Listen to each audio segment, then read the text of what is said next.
بسم اللہ الرحمن الرحیم بسم اللہ الرحمن الرحیم الحمد للہ رب العالمین اصلی و اسلم علی اشرف الانبیاء و سید المرسلین نبینا محمد وعلی آلہ و صحبہ اجمعین۔ معزز ناظرین کرام، آج اللہ کی توفیق سے ہم سورۃ الروم سے اپنے سبق کا آغاز کریں گے۔ اس سورہ مبارکہ میں ابتداء اللہ رب العالمین نے اہل روم کا کچھ تذکرہ کیا، اس کے بعد کچھ علم کی باتیں آئیں، اس کے بعد کچھ اللہ رب العالمین نے اپنی قدرت کی نشانیوں کی بات کی، اس کے بعد اللہ رب العالمین نے ایک مثال کے ذریعے سے مشرکین کو شرک کے بارے میں کلیئر کیا، مشرکین کو شرک کے بارے میں سمجھانے کی کوشش کی۔ اس کے بعد اللہ رب العالمین نے انسان کی کیفیتیں، نعمتیں جو اس کو دی جاتی ہیں تو اس کی کیا کیفیات ہوتی ہیں، نعمت نہ ملے تو کیا کیفیت ہوتی ہے، اس کا بیان کیا ہے۔ پھر یہ بات واضح کی ہے کہ مصیبتیں کیوں آتی ہیں، اور اس کے بعد اللہ رب العالمین نے اس سورہ مبارکہ کا اختتام انسان کی زندگی کے مراحل، جوانی، بڑھاپا، بچپنا، ان مرحلوں کا بیان کرتے ہوئے سورہ مبارکہ کا اختتام کیا ہے۔ 21ویں پارے میں بنیادی طور پر 3 صورتیں مکمل ہیں، اور چوتھی صورت جو ہے اس کا ایک حصہ 21ویں پارے میں ذکر ہوا ہے۔ سورۃ الروم، سورۃ اللقمان اور سجدہ یہ مکمل ہیں، اور سورۃ الاحزاب کا ایک حصہ اس پارے میں ذکر ہوا ہے۔ رسول اللہ صلی اللہ علیہ وسلم کو جب نبوت عطا کی گئی تھی تو اس وقت 2 بڑی سپر پاورز تھیں، ایران اور روم، اور دونوں کے درمیان ہر وقت کوئی نہ کوئی جنگ، کوئی نہ کوئی چپکلش، کوئی نہ کوئی لڑائی، کوئی نہ کوئی ٹسل بازی چلتی رہتی تھی۔ رومی اہل کتاب تھے، عیسائی مذہب کے ماننے والے تھے، اور ایرانی یہ مشرک تھے، آگ کے پجاری تھے، اور یہ اس زمانے کے اعتبار سے عالمی جنگ تھی۔ اور اسی طرح کی ایک کشمکش مسلمانوں کے درمیان اور مشرکین مکہ کے درمیان چل رہی تھی۔ وہاں رومی اہل کتاب تھے، ایرانی مشرک تھے، یہاں مسلمان اہل کتاب تھے، مکہ والے مشرک تھے۔ تو فطرتی طور پر مسلمانوں کا لگاؤ، مسلمانوں کی جذباتی وابستگی وہ رومیوں کے ساتھ تھی، کیونکہ وہ اہل کتاب تھے، اور مکہ والوں کی فطرتی وابستگیاں وہ ایرانیوں کے ساتھ تھی، کیونکہ وہ دونوں مشرک تھے۔ اور یہ فطرتی طور پر بات تھی کہ ہمیشہ مشرک ہی مشرک کا ہم نوا ہوتا ہے۔ اہل کتاب کی اہل کتاب سے محبت کافی حد تک ملتی جلتی اور کافی حد تک ان کے درمیان مماثلت ہوتی ہے، کئی چیزیں، کئی بنیادیں، کئی اساس مشترک ہوتی ہیں جو ان کو آپس میں ملانے کا کام کرتی ہیں۔ تو اللہ رب العالمین فرماتے ہیں کہ ہوا یہ کہ روم داخلی طور پر بڑی ہی کمزوری کا شکار تھا، جس کی وجہ سے ایران اس پر غالب آ گیا، ایران نے اس کے کئی علاقے چھن لیے، یہاں تک کہ رومیوں کا خزانہ بھی خالی ہو گیا، اور تقریباً دیکھتے دیکھتے ایران نے رومیوں کے اکثر حصے پر، اکثر سلطنت پر قبضہ کر لیا۔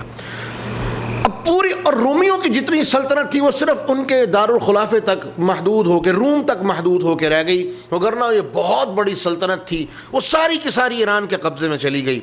پوری دنیا کی نظریں اس جنگ پر لگی ہوئی تھیں، لوگ سوچ رہے تھے کہ ابھی روم گیا، ابھی روم گیا، ابھی روم گیا، حالت یہی تھی، اور روم کی بظاہری کامیابی اور بچاؤ کے کوئی آثار نظر نہیں آ رہے تھے۔ اور جیسے جیسے ایرانی غالب آ رہے تھے، مشرکین مکہ کے حوصلے بڑھ رہے تھے، مشرکین مکہ کی جرت بڑھ رہی تھی، مشرکین مکہ کی بدتمیزیاں بڑھ رہی تھیں، وہ مسلمانوں کو طنز دے رہے تھے، تانے دے رہے تھے کہ جن کے ساتھ تمہاری وابستگیاں انجام دیکھ لو، اور ہم تمہارے ساتھ بھی یہ سلوک کریں گے۔ تو اللہ رب العالمین نے جب دوسری طرف پے در پہ شکستوں کا سلسلے تھے، مسلمانوں کی جن کے ساتھ فطری وابستگی جن کے ساتھ ایک فطرتی وابستگی تھی، جب ان کو پے در پہ شکست ہو رہی تھی تو مسلمان بھی پریشان ہو رہے تھے۔ تو اللہ رب العالمین نے ایسے وقت میں یہ سورہ مبارکہ نازل کر کے جو اس وقت کے ظاہری حالات تھے اس کے بالکل خلاف اعلان فرما دیا، اور مقصد کیا تھا کہ مسلمانوں کی ایک تسلی ہو جائے، ایک اطمینان ہو جائے، مسلمانوں کے جو حوصلے پست ہو رہے ہیں یہ مضبوط ہو جائیں۔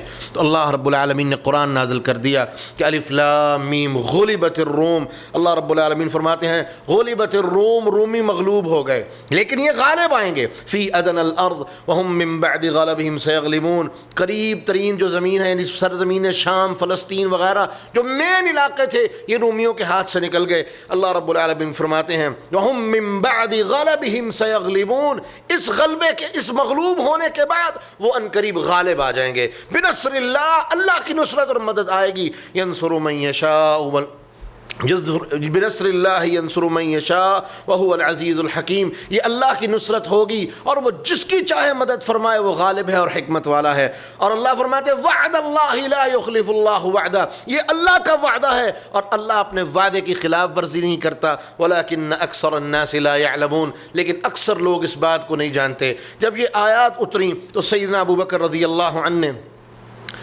جا کے امیہ سے شرط لگا لی کہ امیہ دیکھو یہ بات پکی ہے کہ مسلمان جو ہیں رومی جو ہیں یہ جنگ جیت جائیں گے اور غالب آ جائیں گے۔ امیہ نے کہا ابو بکر تو جو کہہ رہا ہے، تیرا قرآن جو کہہ رہا ہے، تیرے رب کا فرمان جو کہہ رہا ہے، جو باتیں تو سنا رہا ہے، یہ جھوٹ ہے، یہ ہو ہی نہیں سکتا۔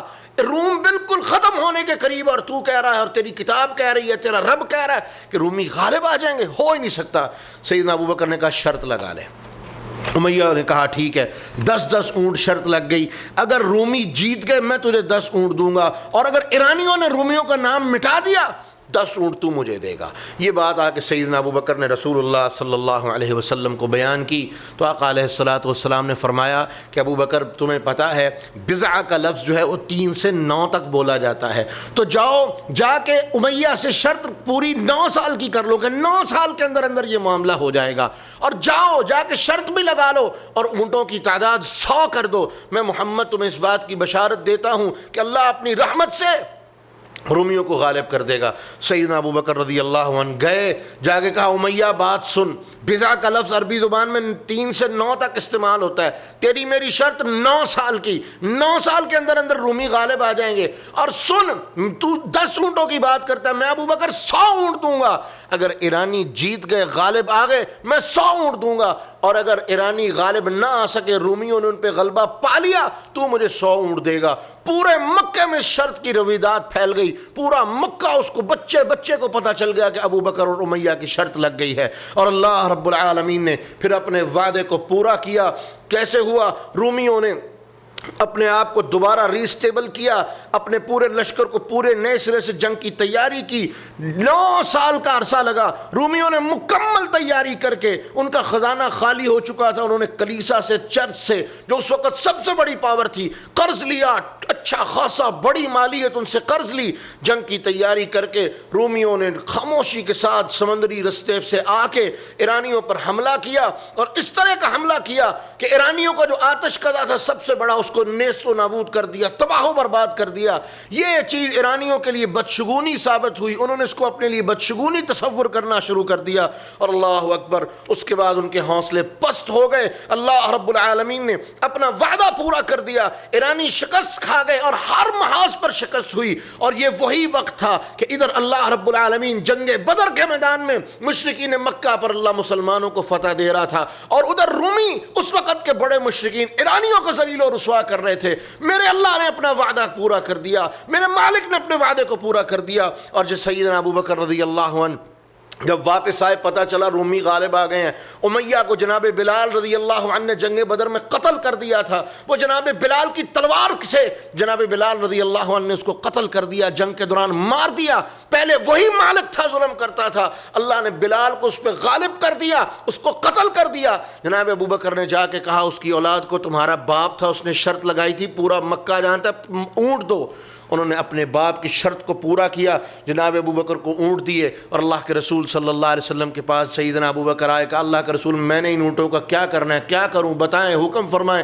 کہا اللہ کے راستے میں صدقہ کر دو۔ تو اللہ رب العالمین فرماتے ہیں کہ مسلمانوں کے لیے یہ بڑی خوشخبری تھی کہ ایک طرف اللہ نے بدر میں ان کو فتح دی، تو دوسری طرف ان کے جو اہل کتاب سے جن کے ساتھ ان کی جذباتی وابستگی تھی، جس کے ساتھ ایک بنیاد تھی کہ وہ بھی اہل کتاب، یہ بھی اہل کتاب، جو محبت کی بنیادیں تھیں، اس وجہ سے جو وابستگی تھی، اللہ رب العالمین فرماتے ہیں ہم نے اس کو پورا کر دیا۔ مشرکین کو وہاں بھی ذلیل کیا، مشرکین کو بدر کے میدان میں بھی ذلیل کیا۔ تو اللہ رب العالمین فرماتے ہیں یہ ساری کی ساری باتیں یعلمون ظاہرا من الحیات الدنیا، مشرکین مکہ صرف دنیا کی ظاہری باتیں جانتے ہیں، یہ سارے لوگ دنیا کی ظاہری باتیں کرتے ہیں، ظاہری باتیں جانتے ہیں، وہم عن الآخرۃ ہم غافلون، لیکن آخرت کے بارے میں یہ غافل ہیں، آخرت کے بارے میں ان کو کوئی فکر نہیں، آخرت کے بارے میں ان کو کوئی پرواہ نہیں۔ اور لوگوں تمہیں آخرت کے بارے میں بھی سوچنا چاہیے کہ دنیا کی زندگی چند دن کی ہے اور اس کے بعد ختم ہو جانے والی ہے۔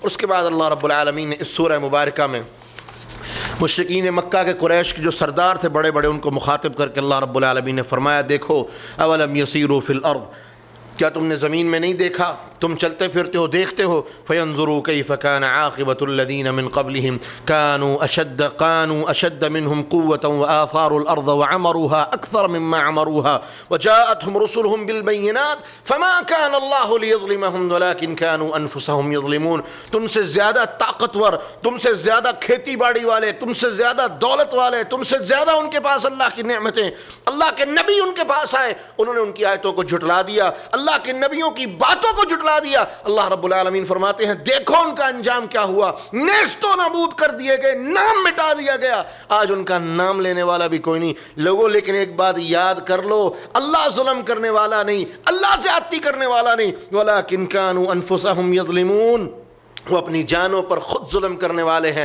اللہ کے ساتھ شریک ٹھہرا کے، اللہ کی نافرمانیاں کر کے وہ خود ظلم کرنے والے ہیں، میں اللہ ظلم کرنے والا نہیں ہوں۔ تو اللہ رب العالمین نے واضح کر دیا جو دنیا میں مومن ہے وہ کامیاب ہونے والا ہے، جو کافر ہے بے ایمان ہے اللہ کی نافرمانی کرنے والا ہے، جان لو اللہ رب العالمین نے اس کے لیے دنیا میں بھی فیصلہ فرما دیا ہے۔ لیکن اگر کوئی مجرم دنیا میں بچ جائے، اس کو اللہ نے چھوٹ دے دی ہے، تو یہ مت سمجھے کہ میں کامیاب ہو گیا ہوں، کل قیامت کے دن اللہ رب العالمین کسی مجرم میں جس کو اللہ نے دنیا میں سزا دے دی یا چھوٹ دے دی، دونوں میں اللہ کوئی فرق نہیں کرے گا، دونوں کا انجام برابر ہوگا۔ جب قیامت قائم ہوگی وَيَوْمَ تَقُومُ السَّاعَةُ يُبْلِسُ الْمُجْرِمُونَ، جتنے مجرمین ہیں یہ سب کے سب نا امید ہو جائیں گے، ان کی امیدیں ختم ہو جائیں گی۔ کیوں ختم ہو جائیں گی؟ کیونکہ ان کے وہ شرکاء جن کے سر کے اوپر وہ بڑی بڑی باتیں کرتے تھے، جن کے بارے میں وہ بڑی بڑی باتیں کرتے تھے کہ یہ اللہ سے ہماری جان چھڑوا دیں گے، یہ کر دیں گے، وہ کر دیں گے، اللہ رب العالمین فرمائیں گے وہ کوئی ان کی مدد کے لیے نہیں آئے گا، وہ سب کے سب انکار کر دیں گے، کوئی ان کے قریب بھی آنے کے لیے تیار نہیں ہوگا۔ اور اللہ رب العالمین فرماتے ہیں وَيَوْمَ تَقُومُ السَّاعَةُ يَوْمَئِذٍ يَتَفَرَّقُونَ، اور وہ ایسا دن ہوگا جو فرق کر دینے والا ہوگا، یہ کافر ہے۔ وَامْتَازُوا الْيَوْمَ أَيُّهَا الْمُجْرِمُونَ، اور مجرمونوں الگ ہو جاؤ، اللہ کی نافرمانی کرنے والوں الگ ہو جاؤ۔ ایمان والو تمہارے لیے اللہ نے اپنا الگ بندوبست کیا ہے، تم کامیاب لوگ ہو، تمہارے لیے نعمتوں والا بندوبست ہے، تم الگ ہو جاؤ، الگ الگ کر دیا جائے گا، فرق کر دیا جائے گا، جماعتوں کو وعدے کر دیا جائے گا، ادھر کے ادھر ادھر کے ادھر۔ اور اللہ رب العالمین فرماتے ہیں فَأَمَّا الَّذِينَ آمَنُوا وَعَمِلُوا الصَّالِحَاتِ، جو اعمال صالحہ کرنے والے اور ایمان والے ہوں گے، اللہ رب العالمین فَهُمْ فِي رَوْضَةٍ يُحْبَرُونَ، وہ بڑے بڑے باغات میں، عالی شان قسم کے باغات میں اللہ رب العالمین ان کو رکھے گا، وہ خوش و خرم ہوں گے، اللہ کی نعمتوں پہ سرب سجود ہوں گے، شکر کرنے والے اللہ کی نعمتوں پر شکرانہ ادا کرنے والے ہوں گے۔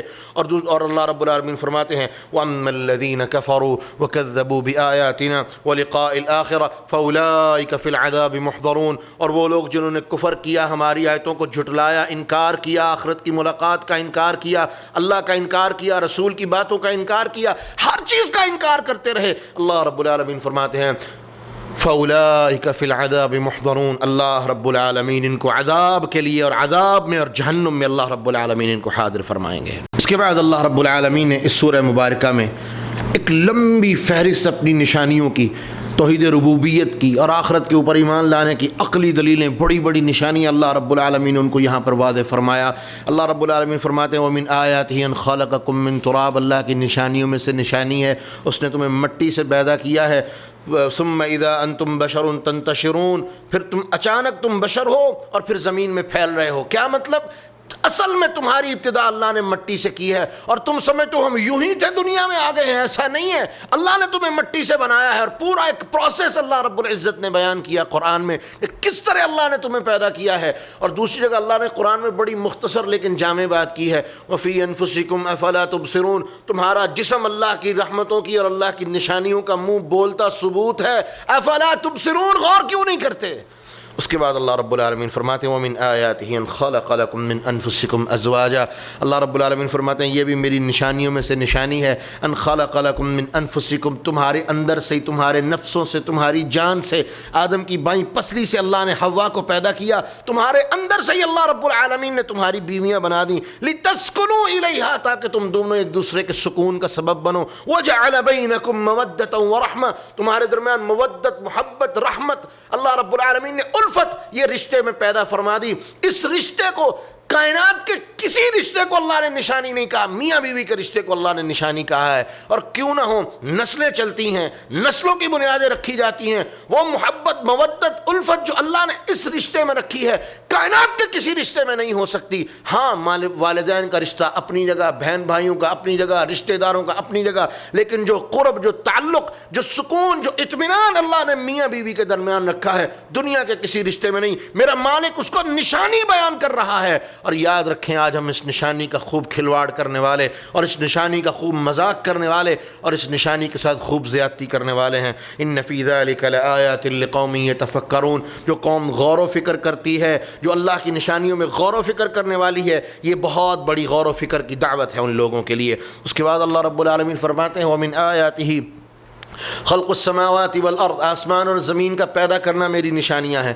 واختلاف السنتکم والوانکم، دنیا کے اس حصے میں کالے لوگ بولی اور، ساتھ والا علاقہ سفید لوگ بولی اور، وہ والا علاقہ نہ کالے نہ سفید، اور طرح کے لوگ بولی اور۔ واختلاف السنتکم والوانکم، اللہ چاہتا سب لوگوں کو ایک جیسا، ایک رنگ، ایک ڈھنگ، ایک بولی پہ پیدا کر سکتا تھا، لیکن اللہ نے اپنی قدرت دکھائی کہ دیکھو جیسے جیسے زمین کا خطہ بدلتا ہے ویسے ویسے بولیاں بدلتی ہیں، ویسے ویسے رنگ بدلتے ہیں، ویسے ویسے روپ بدلتے ہیں۔ یہ ساری کی ساری اللہ رب العالمین فرماتے ہیں ان فی ذلک لآیات للعالمین، یہ پورے جہانوں کے لیے جو عقل والے ہیں، سمجھنے والے ہیں، جو دنیا میں بسے ہوئے ہیں، ان کے لیے بہت بڑی نشانی ہے، کوئی غور کر کے تو دیکھے۔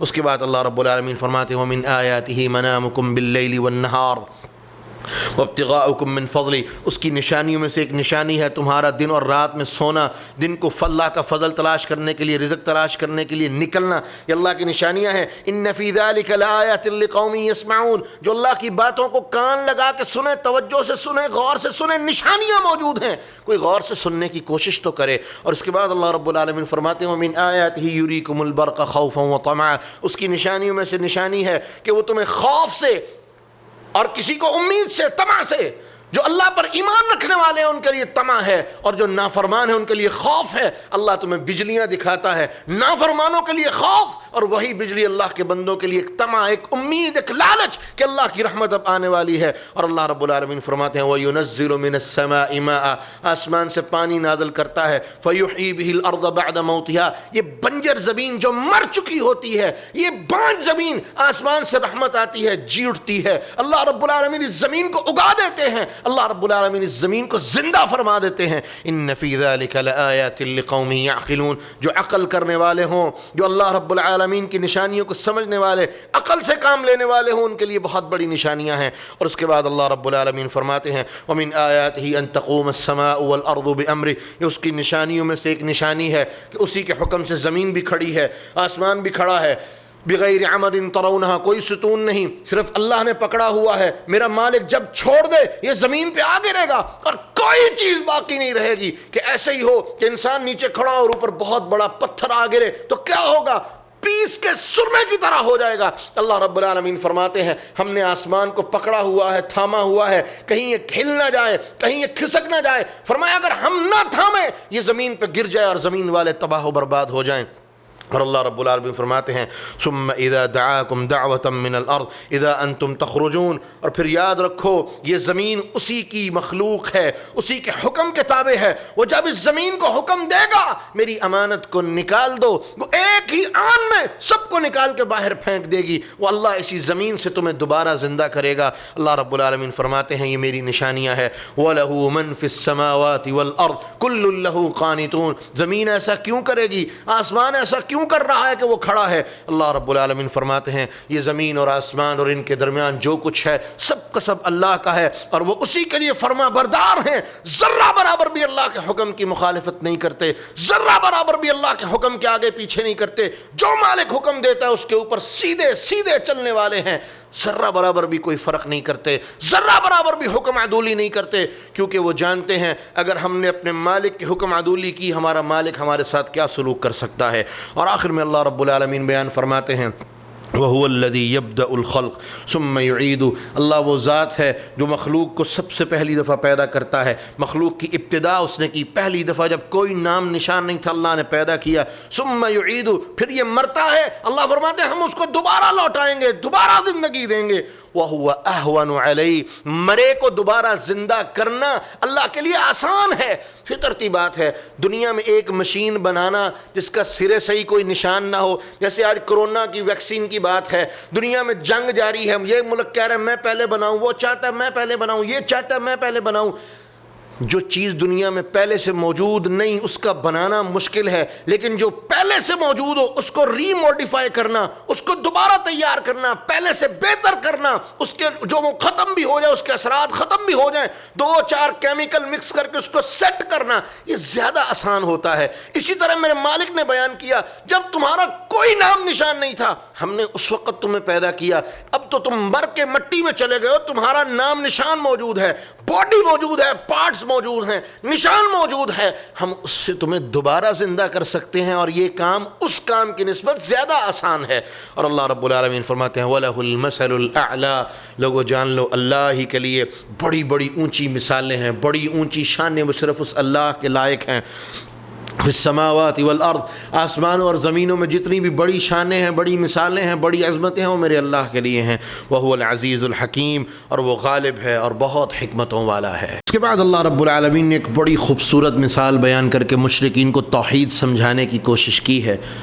اللہ رب العالمین فرماتے ہیں ایک بات بتاؤ، تم ہو اور تمہارے غلام ہیں، نوکر چاکر ہیں، کیا یہ ممکن ہے کہ تم ان کو اپنے برابر سمجھو؟ کیا یہ ممکن ہے کہ تم ان کو اپنے مال میں حصے دار سمجھو، اپنے مقام میں مرتبے میں ان کو حصے دار سمجھو؟ اللہ رب العالمین فرماتے ہیں ضرب لکم مثلا من انفسکم، اللہ تمہارے اندر سے ہی تمہیں مثالیں دیتا ہے۔ هل لکم مما ملکت ایمانکم من شرکاء فیما رزقناکم، رزق ہم نے تمہیں دیا، نعمتیں ہم نے تمہیں دی، مال ہم نے تمہیں دیا، دولت ہم نے تمہیں دی، تو کیا یہ ممکن ہے یہ تمہارے نوکر چاکر تم اس کو اس دولت میں اپنے برابر تصور کر لو، اپنے مقام میں مرتبے میں جاہ و جلال میں اپنے برابر تصور کر لو؟ تخافونہم کخیفتکم انفسکم، اللہ رب العالمین فرماتے ہیں تمہاری حالت یہ ہے کہ تم ان سے اسی طرح ڈرتے ہو جس طرح تم اپنے ہمسر لوگوں سے ڈرتے ہو، کہ تم جس طرح یہ برداشت نہیں کر سکتے کہ یہ میرے نوکر چاکر میرے غلام میرے برابر آئیں، کسی طرح سے بھی میری برابری میں آئیں۔ اللہ رب العالمین بیان فرماتے ہیں مجھے بتاؤ یہ کس طرح ممکن ہے؟ یہ مخلوق جسے میں اللہ نے پیدا کیا ہے، یہ مخلوق جو میری محتاج ہے، یہ مخلوق جو رذیل ہے، میں کھانے کو دوں میری محتاج، نہ دوں تو گڑ گڑا کے مر جائے، بھوکی پیاسی مر جائے، تم کس طرح ان کو اللہ کے ساتھ شریک بنا دیتے ہو؟ یہ تو سمجھاؤ کس طرح ممکن ہے؟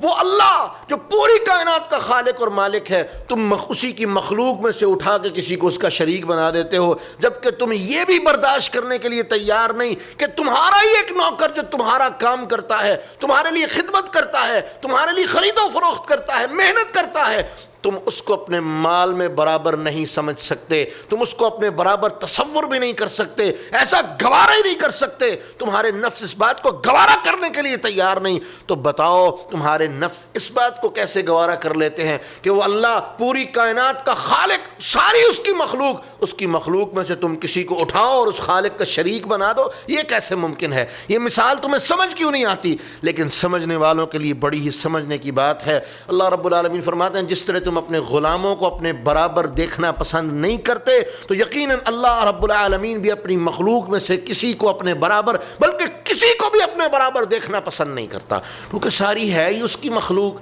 سو اکیلا خالق ہے، یہ ساری اس کی مخلوق ہے، اور اس کی مخلوق میں سے کوئی بھی اس کی برابری نہیں کر سکتا۔ اور اس کے بعد اللہ رب العالمین فرماتے ہیں لوگوں 2 طرح کے مال ہیں، ما آتیتم من زکاة تریدون وجہ اللہ وما آتیتم من ربا لیربو فی اموال الناس، ایک وہ ہے لوگوں کو تم پیسہ دیتے ہو کہ یہ لو ₹1,00,000 واپس کرنا ہے تو 1.5 لاکھ، 1.25 لاکھ، 1,20,000، 30,000، تمہیں سمجھتے ہو یہ مال بڑھ رہا ہے، یا کیسا نہیں ہے؟ اور ایک وہ مال جو تم ظاہری طور پر اپنے مال سے نکال کے فقراء غرباء کو اللہ کے حکم سے دے دیتے ہو، یہ 2 مال ہیں۔ اس مال کو تم ظاہری طور پر سمجھتے ہو کہ بڑھ رہا ہے، اس مال کو ظاہری طور پر سمجھ رہے ہو کم ہو رہا ہے، تو اللہ رب العالمین فرماتے ہیں وما آتیتم من ربا لیربو فی اموال الناس، جو تم لوگوں کو سود دیتے ہو کہ ظاہری طور پر بڑھ رہا ہے، فلا یربو عند اللہ، وہ اللہ کے ہاں نہیں بڑھتا۔ وما آتیتم من زکات، اور جو تم زکوٰۃ کا مال دیتے ہو جو ظاہری طور پر کم ہو رہا ہے لیکن اللہ کا حکم سمجھتے ہوئے، عبادت سمجھتے ہوئے، بندگی کرتے ہوئے، اللہ کا حکم سمجھتے ہوئے، جس طرح میرے مالک نے مجھے جسمانی عبادت روزے اور نماز کی شکل میں اور حج کی شکل میں حکم دیا ہے میں کرتا ہوں، میرے مالک نے مجھے حکم دیا ہے سال میں ایک دفعہ اگر صاحب نصاب ہو تو زکوٰۃ دو، اپنے مالک کا حکم سمجھتے ہوئے خرچ کرتا ہوں۔ اللہ رب العالمین فرماتے ہیں وما آتیتم من زکات تریدون وجہ اللہ، اللہ کی رضا کے لیے خرچ کرتے ہو، فاولئک هم المضعفون، میں اس مال کو بڑھاتا ہوں اور بڑھاتا ہوں، بڑھاتا ہی چلا جاتا ہوں، بریک ہی کوئی نہیں، حساب ہی کوئی نہیں، بس بڑھاتا ہی چلا جاتا ہوں۔ اور سود کے بارے میں ایک ہی فیصلہ کر دیا، یمحق اللہ الربا، میں اللہ نے اعلان کر دیا ہے سود کو مٹانا ہے، وَيُرْبِ الصَّدَقَاتِ، اور صدقات کو میں نے بڑھانا ہے۔ دو ہی باتیں ہیں، کلیئر کھلی باتیں، یہ فیصلہ ہے، اللہ کا اعلان ہے، سود بڑھ نہیں سکتا، صدقہ کم نہیں ہو سکتا۔ اس کے بعد اللہ رب العالمین فرماتے ہیں جو ہم نے شروع میں بھی بات کی کہ مصیبتیں کیوں آتی ہیں، پریشانیاں کیوں آتی ہیں، تکلیفیں کیوں آتی ہیں، یاد رکھے دنیا میں دو چیزیں ہیں، خیر اور شر۔ کل من عند اللہ، سب کچھ میرے اللہ کے حکم سے ہے، اسی کی طرف سے ہے، لیکن خیر، نعمتیں، صحت، سلامتی، عافیت، یہ اللہ کے فضل اور کرم سے اور اس کی رحمت سے ہے، اس میں انسان کا کوئی کمال نہیں۔ یہ اللہ اپنا فضل کرتا ہے، کرم کرتا ہے، رحمت کرتا ہے، اپنا انعام کرتا ہے اپنے بندوں پہ، ان کو یہ نعمتیں عطا کرتا ہے۔ اور شر یہ بھی اللہ کے حکم سے آتی ہے، لیکن اس کا سبب کیا ہے؟ اللہ رب العالمین فرماتے ہیں ظہر الفساد فی البر والبحر، دنیا کے اندر صحراؤں میں، سمندروں میں ہر طرف آگ لگ گئی، ہر طرف طوفان بدتمیزی برپا ہے، ہر طرف فساد، فتنہ عام ہے۔ کتنا کیوں عام ہے؟ بما کسبت ایدی الناس، اللہ رب العالمین فرماتے ہیں یہ انسان کے کرتوتوں کا نتیجہ ہے، انسان کی کمائی کا نتیجہ ہے، انسان کے اعمال کا نتیجہ ہے۔ اور اللہ رب العالمین فرماتے ہیں پھر دنیا میں ایسا کیوں ہوتا ہے؟ لیذیقہم بعض الذی عملوا، اللہ فرماتے ہیں ہم اس کے بعض اعمال کا اس کو مزہ چکھاتے ہیں کہ یہ تیری نافرمانیاں، ظلم، زیادتیاں ہیں، بدمعاشیاں ہیں جو دنیا میں تو کر رہا تھا، یہ لے اس کا مزہ چکھ۔ اللہ رب العالمین فرماتے ہیں اسی لیے تم پر مصیبتیں آتی ہیں، لعلہم یرجعون، اور میں اللہ ان مصیبتوں کو بھیجتا ہوں صرف ایک مقصد کے لیے کہ اپنے گناہوں کی معافی مانگ کے، شرمندہ ہو کے، اپنے کیے پر نادم ہو کے اللہ کی طرف واپس پلٹ آؤ۔ میں اللہ رب العالمین بیان فرماتے ہیں وَلَقَدْ أَرْسَلْنَا مِن قَبْلِكَ رُسُلًا إِلَىٰ قَوْمِهِمْ فَجَاءُوهُمْ بِالْبَيِّنَاتِ، ہم نے قوموں کی طرف اپنے رسول بھیجے، ان کے پاس دلیلیں لے کے آئے، فَانْتَقَمْنَا مِنَ الَّذِينَ أَجْرَمُوا، تو زمین میں فتنے، فساد، مصیبتیں کیوں آتی ہیں؟ کیونکہ انہوں نے رسولوں کا انکار کیا، اللہ کی باتوں کا انکار کیا، نشانیوں کا انکار کیا۔ فَانْتَقَمْنَا مِنَ الَّذِينَ أَجْرَمُوا، تو اللہ رب العالمین فرماتے ہیں وہ لوگ جنہوں نے جرم کیا ہم ان سے انتقام لیتے ہیں۔ سبب انسان ہے، عمل اس کے اعمال سیئہ، برے اعمال کی وجہ سے زمین میں اس پر مصیبتیں آتی ہیں۔ وَكَانَ حَقًّا عَلَيْنَا نَصْرُ الْمُؤْمِنِينَ، اور ہاں جو بندہ اللہ کی اطاعت کرنے والا ہے، ایمان لانے والا ہے، اللہ رب العالمین کی بندگی کرنے والا ہے، وَكَانَ حَقًّا عَلَيْنَا نَصْرُ الْمُؤْمِنِينَ، اللہ رب العالمین فرماتے ہیں ہم نے اپنے آپ پر فرض کر لیا ہے کہ ہم نے مسلمانوں کی، مومنوں کی نصرت اور مدد کرنی ہے، ان کو کبھی بے یار و مددگار نہیں چھوڑنا۔ اس کے بعد اللہ رب العالمین فرماتے ہیں فَإِنَّكَ لَا تُسْمِعُ الْمَوْتَى وَلَا تُسْمِعُ الصُّمَّ الدُّعَاءَ إِذَا وَلَّوْا مُدْبِرِينَ، اے میرے رسول صلی اللہ علیہ وسلم آپ کسی مردے کو نہیں سنا سکتے۔ مسئلہ سماع موتا اس صورت میں بھی، سورہ قصص میں بھی آیا، مردہ کوئی نہیں سن سکتا، وہ کوئی ہو جو دنیا سے جا چکا ہے، قبر میں دفن ہو چکا ہے۔ فَإِنَّكَ لَا تُسْمِعُ الْمَوْتَى وَلَا تُسْمِعُ الصُّمَّ الدُّعَاء، دو طرح کے ہیں جن کو آپ نہیں سنا سکتے، ایک ہر مردہ، کوئی دنیا کا مردہ جو قبر میں دفن ہے وہ نہیں سن سکتا۔ ہم جا کو قبرستان جو سلام کرتے ہیں اللہ انہیں سناتا ہے، اللہ ان کو سنواتا ہے۔ اللہ کس طرح سنواتا ہے یہ اللہ کو پتا ہے، ہمیں حکم ہے، بتا دیا گیا ہے، اللہ سنواتا ہے، اللہ بھیجتا ہے، اللہ ان تک ہمارا سلام پہنچاتا ہے۔ ہمارا ایمان ہے، آگے بحث کرنا قبر والا سنتا ہے نہیں سنتا، اللہ نے کہہ دیا وہ نہیں سنتا نہیں سنتا، اس کے اوپر بحث کرنا کہ وہ سنتا ہے، وہ مدد کرتا ہے، شرک ہے، یہ شرک کے رستے کھولنے کی بات ہے۔ اور اللہ رب العالمین فرماتے ہیں وَلَا تُسْمِعُ الصُّمَّ الدُّعَاء، اور وہ بندہ جو بہروں کی پکار نہیں سنتا، جو بہرا ہے اس کو کوئی پکار رہا ہے ادھر آؤ، سمجھو، سنو، وہ سننے کے لیے تیار نہیں۔ اللہ فرماتے ہیں یہ بھی جو سننے کے لیے تیار نہیں، آپ اس کو نہیں سنا سکتے۔ اذا ولوا مدبرین، جب وہ منہ پھیر کے چلا گیا، اب جتنی مرضی آوازیں دے لیں یہ سننے والا نہیں ہے۔ وما انت بہاد العمی عن ضلالتہم، اور میرے رسول جو آنکھوں والا تو ہے لیکن اس کی آنکھوں پر پٹی باندھ گئی ہے، اس کی آنکھوں پر پردے پڑ گئے ہیں، یہ اندھا ہے جو اصل میں تو آنکھیں سے دیکھ رہا ہے لیکن حقیقت میں اندھا ہے۔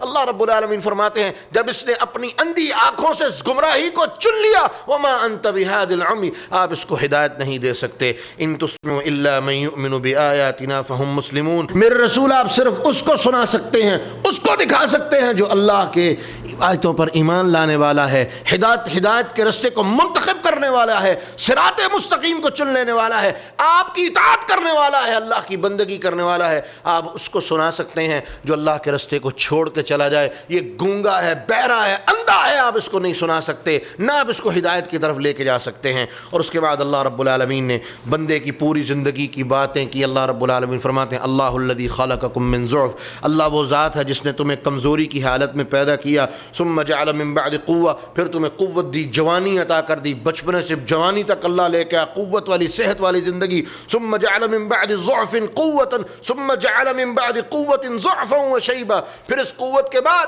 اللہ تمہیں پھر کمزوری کی طرف لے کے جاتا ہے، جو بڑھاپے والی کمزوری ہے، بڑھاپا تمہیں دیتا ہے جو پھر ایک کمزوری کی طرف تمہیں لے جاتا ہے۔ یخلق ما یشاء، جو وہ چاہتا ہے جس طرح چاہتا ہے وہ پیدا کرتا ہے۔ پوری تخلیق اللہ نے انسان کے سمجھا دی، بچہ پیدا کیا، کس طرح پیدا کیا سورہ حج میں پوری بات کھول کے بیان کر دی، نطفہ، نطفے سے پھر علقہ، علقہ سے مضغہ، مضغہ سے پھر ہڈیاں، ہڈیوں کے اوپر ماس، پھر ماں کے پیٹ سے نکالنا، پورا پروسیس میرے مالک نے بیان کر دیا۔ فرمایا پیدا کیا، بالکل کمزور تھا، بالکل کمزور تھا، بے بس تھا، محتاج تھا، پھر اللہ نے تجھے طاقت دے دی، قوت دے دی، جوانی دے دی، ہمت دے دی۔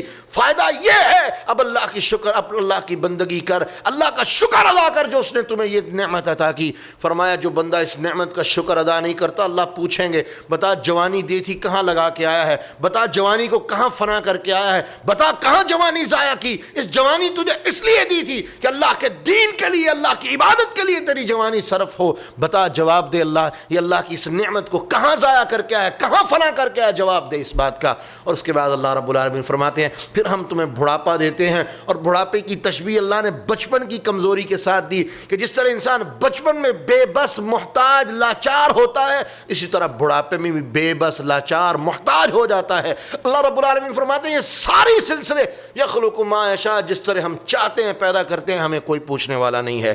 تو یہاں پر اللہ رب العالمین نے اس سورہ مبارکہ کا اختتام کیا، اور آخری بات جو اللہ رب العالمین نے ہمیشہ کی طرح نصیحت کرتے ہوئے سورت کا اختتام کیا، فاصبر ان وعد اللہ حق، میرے رسول صبر کرتے رہیں، یہ مشرکین مکہ آپ کو تنگ کریں گے، پریشان کریں گے، ولا یستخفنک الذین لا یوقنون، اور وہ لوگ، ان کی باتیں، ان کی عادتیں، ان کی حرکتیں، ان کے معاملات جو اللہ کی آیتوں پر یقین کرنے والے نہیں ہیں، کہیں وہ آپ کو پریشان کر کے بے صبرا نہ کر دیں۔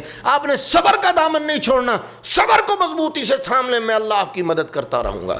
یہاں پر سورۃ الروم کا اختتام ہوا۔ اس کے بعد اگلی سورت، یہ بھی مکی سورت ہے، سورہ لقمان۔ لقمان یہ بڑے دانا بندے تھے، حبشی النسل تھے، حبشہ کے رہنے والے تھے، ان کی نسبت سے اللہ رب العالمین نے یہ صورت بیان کی۔ مکہ کے اندر ان کا بڑا احترام تھا، لوگ ان کو بڑا سمجھدار سمجھتے تھے، مکہ والے ان کا اکثر ذکر کرتے تھے، مکہ والوں کی کہانیوں میں، قصوں میں، باتوں میں لقمان کا اکثر ذکر موجود تھا۔ تو اسی لیے اللہ رب العالمین نے قرآن مجید میں لقمان کی جو سچی باتیں اور نصیحتیں تھیں وہ قرآن مجید میں بیان کر دیں۔ اللہ رب العالمین بیان فرماتے ہیں سب سے پہلے وَمِنَ النَّاسِ مَن يَشْتَرِي لَهْوَ الْحَدِيثِ لِيُضِلَّ عَن سَبِيلِ اللَّهِ بِغَيْرِ عِلْمٍ وَيَتَّخِذَهَا هُزُوًا، اللہ رب العالمین فرماتے ہیں وہ لوگ، ان میں سے بعض جو غافل کرنے والی باتیں خریدتا ہے، یعنی وہ بندہ جو لوگوں کے لیے ایسی چیزوں کو خریدتا ہے، ایسی چیزوں کے اسباب بناتا ہے، لہو الحدیث، جو گندی باتیں ہیں، جو بری باتیں ہیں، کس لیے؟ لیضل عن سبیل اللہ، تاکہ وہ لوگوں کو اللہ کے رستے سے گمراہ کر دے، بغیر علم، بغیر کسی علم کے لوگوں کو جہالت کی طرف لے جائے۔ اور مفسرین نے لکھا ہے لہو الحدیث سے مراد گانا بجانا، اس کا ساز و سامان، اس کے آلات موسیقی، وہ تمام چیزیں جو انسان کو خیر سے غافل کر کے شر میں مشغول کر دیں، وہ تمام قصے، کہانیاں، افسانے، ڈرامے، ناول۔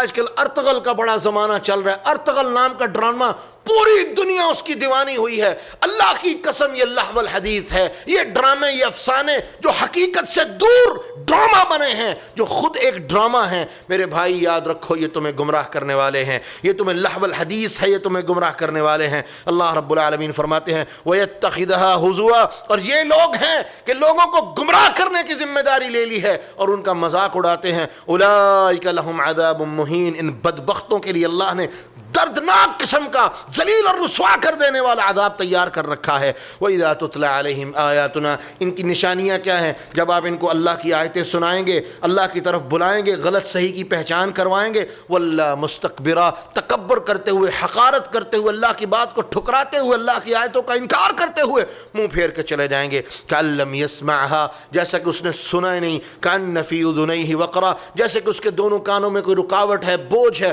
وہ آپ کی بات سننا ہی نہیں چاہتا۔ فبشرہم بعذاب علیم، میرے رسول ان کو کہہ دو تم سنو یا نہ سنو، اللہ تمہیں سنوائے گا اور پورا سنوائے گا۔ اور سن لو، آج دنیا میں اللہ کی باتوں کا انکار کر رہے ہو تو تمہارے لیے بشارت ہے کہ اللہ تمہیں دردناک عذاب دینے والا ہے۔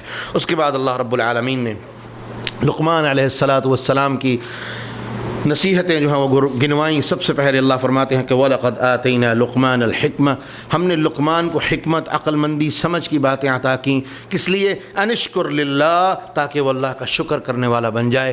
وَمَنْ يَشْكُرْ فَإِنَّمَا يَشْكُرُ لِنَفْسِهِ، جو شکر کرنے والا ہے وہ اپنے لیے شکر کرے گا، وہ اپنے فائدے کے لیے شکر کرنے والا ہے۔ وَمَنْ كَفَرَ فَإِنَّ اللَّهَ غَنِيٌّ حَمِيدٌ، اور جو ناشکری کرنے والا ہے وہ جان لے وہ اللہ کا کچھ نہیں بگاڑ سکتا۔ ساری کائنات مل کے اللہ کی ناشکری کرے، ذرہ برابر اس کی بزرگی میں، اس کی شان میں، عظمت میں فرق نہیں آ سکتا۔ ساری کائنات مل کے اللہ کی نافرما برداری، اطاعت کرنا شروع کر دے، اللہ کی عزت میں رتی برابر بھی فرق نہیں آ سکتا۔ جو کرنے والا ہے اپنے لیے کرنے والا ہے، جو برائی کا رستہ اختیار کرنے والا ہے وہ اپنے لیے تباہی کرنے والا ہے۔ بتایا چلا جو بندہ شکر کرنے والا ہے، اللہ کی نعمت کا حق یہ ہے کہ وہ اس کا شکر کرنے والا ہو، اور جو بندہ اللہ کی نعمت کا شکر ادا نہیں کرتا، اللہ رب العالمین نے فرما دیا ہے میں اس سے بالکل غنی اور بے پرواہ ہوں۔ جو شکر کرے گا اور زیادہ لے گا، اور زیادہ حاصل کرے گا، جو ناشکری کرے گا میری پکڑ آئے گی، محروم ہو جائے گا۔ اس کے بعد اللہ رب العالمین فرماتے ہیں لقمان نے اپنے بیٹے کو نصیحت کی، کہتے ہیں نا حکیم لقمان، حکیم سے مراد ہے دانا انسان، عقل مند انسان، خیر کی باتیں بتانے والا۔ ہر نبی حکیم ہوتا ہے، ہر نبی حکمت کی، دانائی کی باتیں اللہ نے اسے عطا کی ہوتی ہیں، وہ لوگوں تک منتقل کرتا ہے، لیکن لقمان حکیم یہ نبی نہیں تھے، یہ بات صحیح بات ہے۔ اس کے بعد اللہ رب العالمین فرماتے ہیں ان کو جو اللہ نے سمجھ اور حکمت عطا کی تھی، وہ عقل کی باتیں جو انہوں نے اپنے بیٹے کو نصیحت کی، پہلی نصیحت کی تھی یا بنیا لا تشرک باللہ، بیٹا دنیا کا سب سے بڑا سچ اپنے پلے باندھ لے، لا تشرک باللہ، اللہ کے ساتھ شرک نہیں کرنا، کسی کو اس مالک کے ساتھ شریک نہیں ٹھہرانا، کوئی اس قابل نہیں، نہ اس کی طاقت ہے، حیثیت ہے کہ وہ اللہ کے ساتھ شریک بن سکے، کیونکہ ساری اس کی مخلوق ہے، وہ خالق ہے، اور اگر تو نے شرک کیا ان الشرک لظلم عظیم، اس سے بڑا گناہ کوئی نہیں ہے، اس سے بڑا ظلم کوئی نہیں ہے۔ اس کے بعد اللہ فرماتے ہیں وصینا الانسان، پھر انہیں اگلی نصیحت کی کہ بیٹا دیکھو اللہ رب العالمین کی جب تم نے بندگی اور اطاعت کرنی ہے تو پھر اللہ رب العالمین کا سب سے بڑا حکم اپنی بندگی کے بعد کیا ہے؟ وصینا الانسان بوالدیہ، انسان کو اللہ نے اس کے والدین کے بارے میں وصیت کی ہے، حکم کیا ہے۔ کیا حکم کیا ہے؟ حملته امه وهنا على وهن، اس کی ماں اس کو اپنے پیٹ میں اٹھاتی ہے، مصیبت کے اوپر مصیبت، تکلیف کے اوپر تکلیف، کمزوری کے اوپر کمزوری، وفصاله في عامین، اور پھر اس کا 2 سال تک اس کو دودھ پلانا، پہلے پیٹ میں اس کو لے کے چلنا ایک بڑی مصیبت، پریشانی، آزمائش، پھر دودھ کا سارا مرحلہ، یہ ٹوٹل سورہ احقاف میں اللہ بیان فرماتے ہیں 30 مہینے کا کم از کم پیریڈ ہے، اور زیادہ سے زیادہ کتنا ہو سکتا ہے اس کا کوئی حد ہی نہیں ہے، کم از کم 30 مہینے کا پیریڈ، 6 مہینے کم از کم ماں کے پیٹ میں، 2 سال کا دودھ۔ اللہ رب العالمین فرماتے ہیں یہ بڑی مشقت اس نے اٹھائی ہوتی ہے، اس لیے حق ہے، وہ تمہارے لیے مشقت اٹھاتی ہے، تمہارا حق ہے تم اس کے سامنے جھک جاؤ، عاجزی کرو، انکساری کرو، ان کی خدمت کرو، اپنے آپ کو ان کے سامنے جھکا دو۔ ان اشکر لی ولوالدیک الی المصیر، تو اللہ رب العالمین فرماتے ہیں سب سے پہلا شکر میرا، اور اس کے بعد اگر شکر کرنا ہے تو اپنے والدین کا کرنا ہے۔ ہاں ایک بات یاد کر لو، وَإِن جَاهَدَاكَ عَلَىٰ أَن تُشْرِكَ بِي مَا لَيْسَ لَكَ بِهِ عِلْمٌ، اگر تجھے شرک کے لیے مجبور کریں، اگر تمہیں بغاوت کے لیے مجبور کریں، اللہ کے خلاف بغاوت کے لیے مجبور کریں، مَا لَيْسَ لَكَ بِهِ عِلْمٌ، جس چیز کا تیرے پاس علم نہیں، فَلَا تُطِعْهُمَا، تو تو نے ان کی اطاعت نہیں کرنی۔ اللہ کی نافرمانی کے کام میں اللہ کا حق سب سے پہلے، اس کے بعد والدین کا حق۔ اگر والدین اللہ کے حق کے ساتھ اپنے حق کو منوانے کی کوشش کریں کہ اللہ کے ساتھ نافرمانی کر، ہم تجھے حکم دے رہے ہیں، ان کے اس حکم کی کوئی تعمیل نہیں ہوگی، نہیں مانا جائے گا۔ لیکن وصاحبہما فی الدنیا معروفا، دنیا کا ہر معاملہ، ان کی اطاعت، خدمت، کھانا پینا، ان کے ساتھ مشاورت، ان کو اپنے معاملات میں شریک کرنا، ان کی ہر بات کو سننا، ان کے ساتھ چلنا، تعاون کرنا، دنیا کا ہر معاملہ اسی طرح چلے گا۔ لیکن جہاں اللہ کی بات آئے گی وہاں پر ان کی بات تم نے نہیں ماننی۔ واتبع سبیل من اناب الی، اور یاد رکھو اس رستے پر چلنا، کامیابی کا رستہ یہی ہے، جو رستہ میری طرف آتا ہے اس پر چلتے رہنا، کیونکہ الی مرجعکم فانبئکم بما کنتم تعملون، کیونکہ تم نے میری طرف ہی لوٹ کے آنا اور میں تمہیں بتاؤں گا، پوری طرح بتاؤں گا کہ تم کس طرح سے عمل کرتے تھے، ہر چیز تمہارے سامنے اللہ رب العالمین وعدے فرما دیں گے۔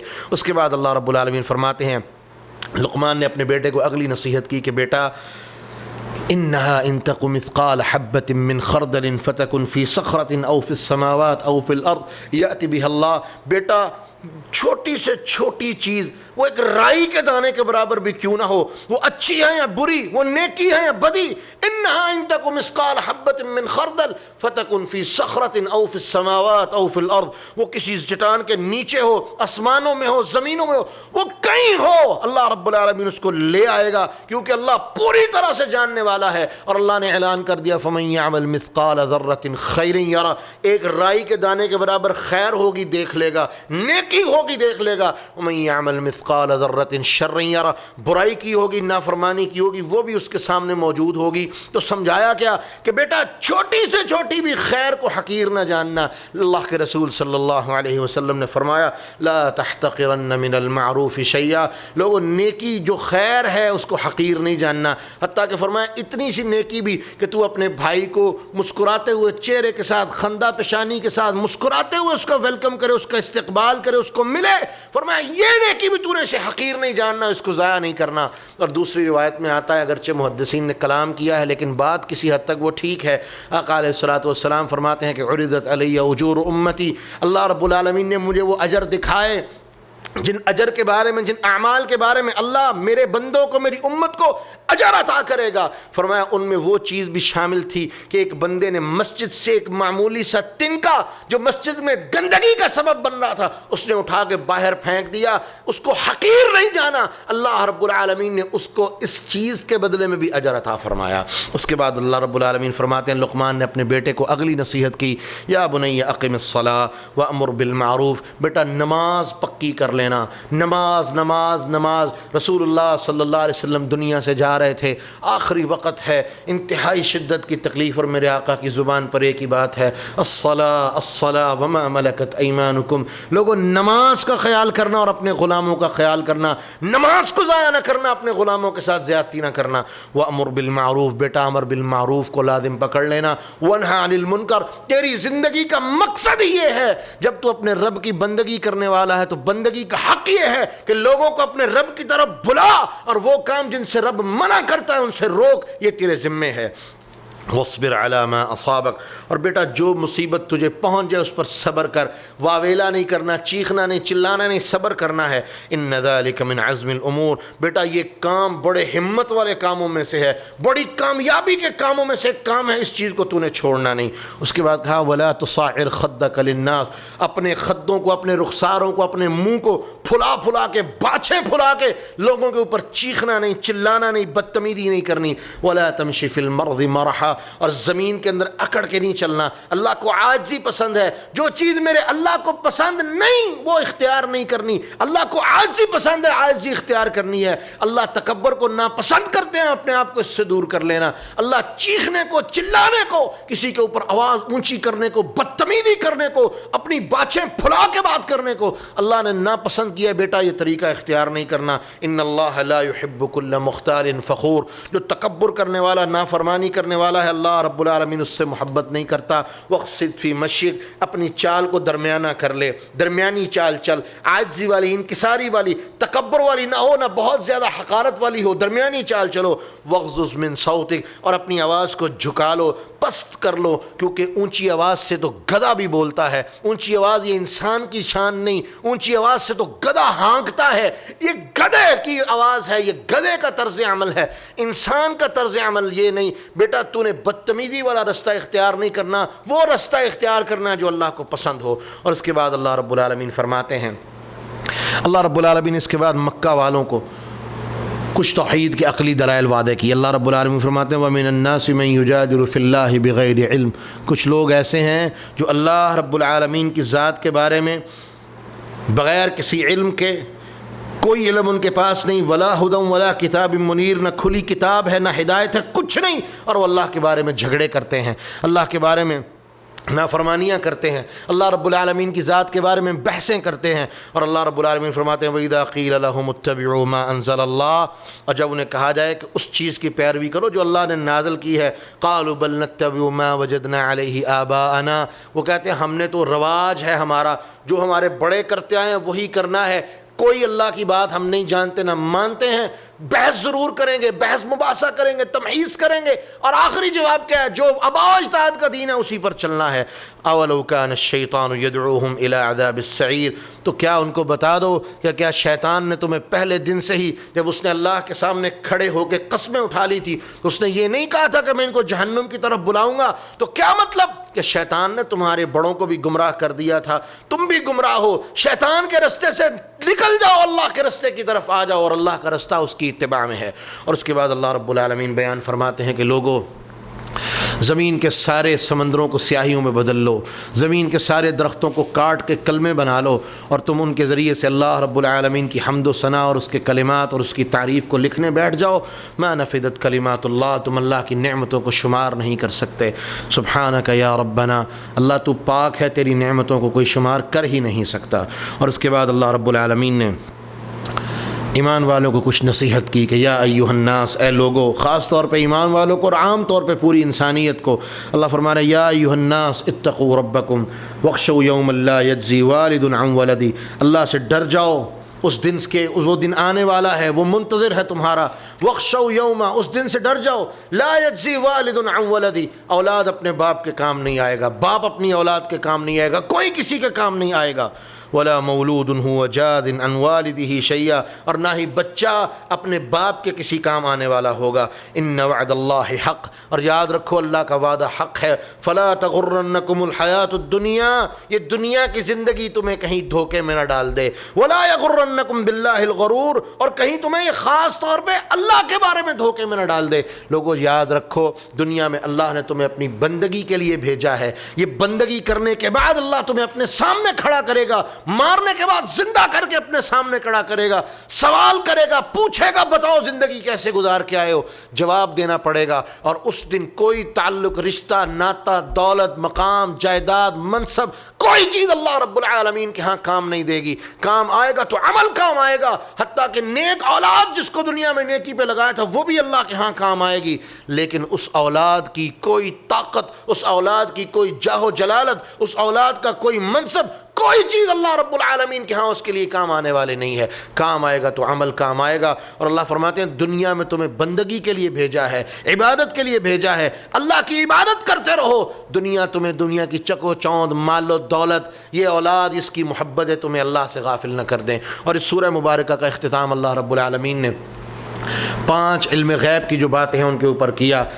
ان اللہ عندہ علم الساعہ، قیامت کا علم اللہ کے پاس ہے۔ وینزل الغیث، بارش کب آئے گی، حتمی بات وہ صرف اللہ کے پاس ہے۔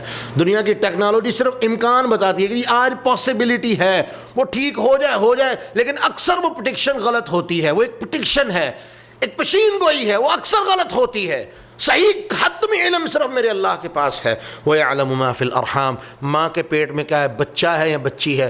لوگ کہتے ہیں آج تو الٹرا ساؤنڈ سے پتہ چل جاتا ہے. جیسے ابھی میں نے کہا الٹرا ساؤنڈ بھی حتمی نتیجہ نہیں دیتا, لیکن دوسری بات یہ کہ اللہ یہ بھی جانتا ہے یہ بدبخت ہے یا نیک بخت ہے یا بدبخت ہے, برا ہے یا اچھا ہے, بد ہے یا شر ہے, ساری چیزیں میرا مالک جانتا ہے. وہ تو الٹرا ساؤنڈ میں تمہیں پتہ نہیں چلتی. اور اگر الٹرا ساؤنڈ کے ذریعے انسان کو پتہ چل جائے یہ میری بیوی کے پیٹ سے آنے والی اولاد, یہ میری بیوی کی پیٹ سے آنے والا یہ نافرمان ہوگا, انسان اس کو وہیں پہ قتل کر دے. اس لیے صرف علم نے اللہ نے اپنے پاس رکھا ہے. اس کے بعد اللہ رب العالمین فرماتے ہیں وَمَا تَدْرِي نَفْسٌ بِأَيِّ أَرْضٍ تَمُوتُ وَمَا تَدْرِي نَفْسٌ مَاذَا تَكْسِبُ غَدًا, کل کیا کرے گا, کیا کمائے گا, کیا ہوگا, کیا زندگی کا معاملہ کل ہوگا, کل کے معاملات یہ صرف اللہ کو پتہ ہے. وَمَا تَدْرِي نَفْسٌ بِأَيِّ أَرْضٍ تَمُوتُ, اور کوئی انسان نہیں جانتا کہ اس کی موت اللہ نے کہاں لکھی ہے, یہ صرف اللہ کے علم میں ہے. اس کے بارے میں صحیح البخاری کے اندر ایک روایت موجود ہے. موسیٰ علیہ السلام کے دربار میں ایک بندہ بیٹھا تھا, اسرائیل آئے, بڑے پریشان ہوئے, کہا کیا بات ہے, کہا جی اس بندے کی موت تو اللہ نے بڑی دور لکھی ہوئی ہے اور یہ یہاں پہ بیٹھا اور اس کی موت کا وقت قریب ہے. اسی وقت اس نے, یہ سلیمان علیہ السلام کی بات ہے, موسیٰ علیہ السلام کی نہیں, سلیمان علیہ السلام کی, اس نے سلیمان علیہ السلام سے درخواست کی کہ ذرا ہوا کو کہیں مجھے اڑا کے فلاں جگہ تک پہنچا دے. اللہ نے اس کا وقت وہاں لکھا تھا. ہوا کو جناب سلیمان علیہ السلام نے حکم دیا, اس نے اس کو اٹھایا, وہاں پہنچا دیا. اسرائیل اس کا استقبال کرنے کے لیے آگے کھڑے تھے. یہ صرف اللہ کو پتہ ہے کہ کس کا وقت, اس کی زندگی کی انتہا اللہ نے کہاں لکھی ہے, صرف اللہ کو پتہ ہے. اس کے بعد سورۃ السجدہ, اس سورہ مبارکہ میں اللہ رب العالمین نے دو چار باتیں کی ہیں. نمبر ایک آخرت کی بات, انسان کی پیدائش کا مقصد, اور اس کے بعد اعمال صالحہ والوں کے لیے جنت ہے اور برے اعمال والوں کے لیے اللہ نے جہنم بنائی ہے. اور اس کے ساتھ ساتھ جو لوگ تہجد کا اہتمام کرنے والے ہیں ان کے لیے اللہ رب العالمین نے بڑی بشارتیں رکھی ہیں. ان لوگوں کی باتیں سورہ مبارکہ میں آئی ہیں. اللہ رب العالمین سب سے پہلے بیان فرماتے ہیں اللہ الذي خلق السماوات والارض وما بينهما في 6 ايام ثم استوى على العرش, کہ اللہ وہ ذات ہے جس میں آسمان و زمینوں کو پیدا کیا, اس کے درمیان جو کچھ ہے سب کو 6 دنوں میں پیدا کیا. ما لكم من دونه من ولي ولا شفيع, اللہ کے علاوہ نہ کوئی تمہارا مددگار ہے, نہ سفارشی ہے, نہ دوست ہے. افلا تتذکرون, تم نصیحت کیوں نہیں پکڑتے. پھر اللہ فرماتا ہے یدبر الامر من السماء الى الارض, وہ اللہ وہ ذات ہے جو ہر معاملے کی تدبیر کرتا ہے. من السماء الى الارض, آسمان سے زمین کی طرف ہر معاملہ اترتا چڑھتا اس کے حکم سے چڑھتا ہے. کان فی یوم کان مقدارہ الف سنہ, وہ لوگ اور ہر معاملہ جو اس کی طرف اوپر جاتا ہے, جو اعمال نامے اوپر جمع ہو رہے ہیں اس دن کے لیے اس کی مقدار 1000 سال ہوگی. قیامت کے دن کے لیے اللہ ہر چیز جو تم اعمال کرتے ہو اللہ کے پاس جا رہے ہیں, جمع ہو رہے ہیں.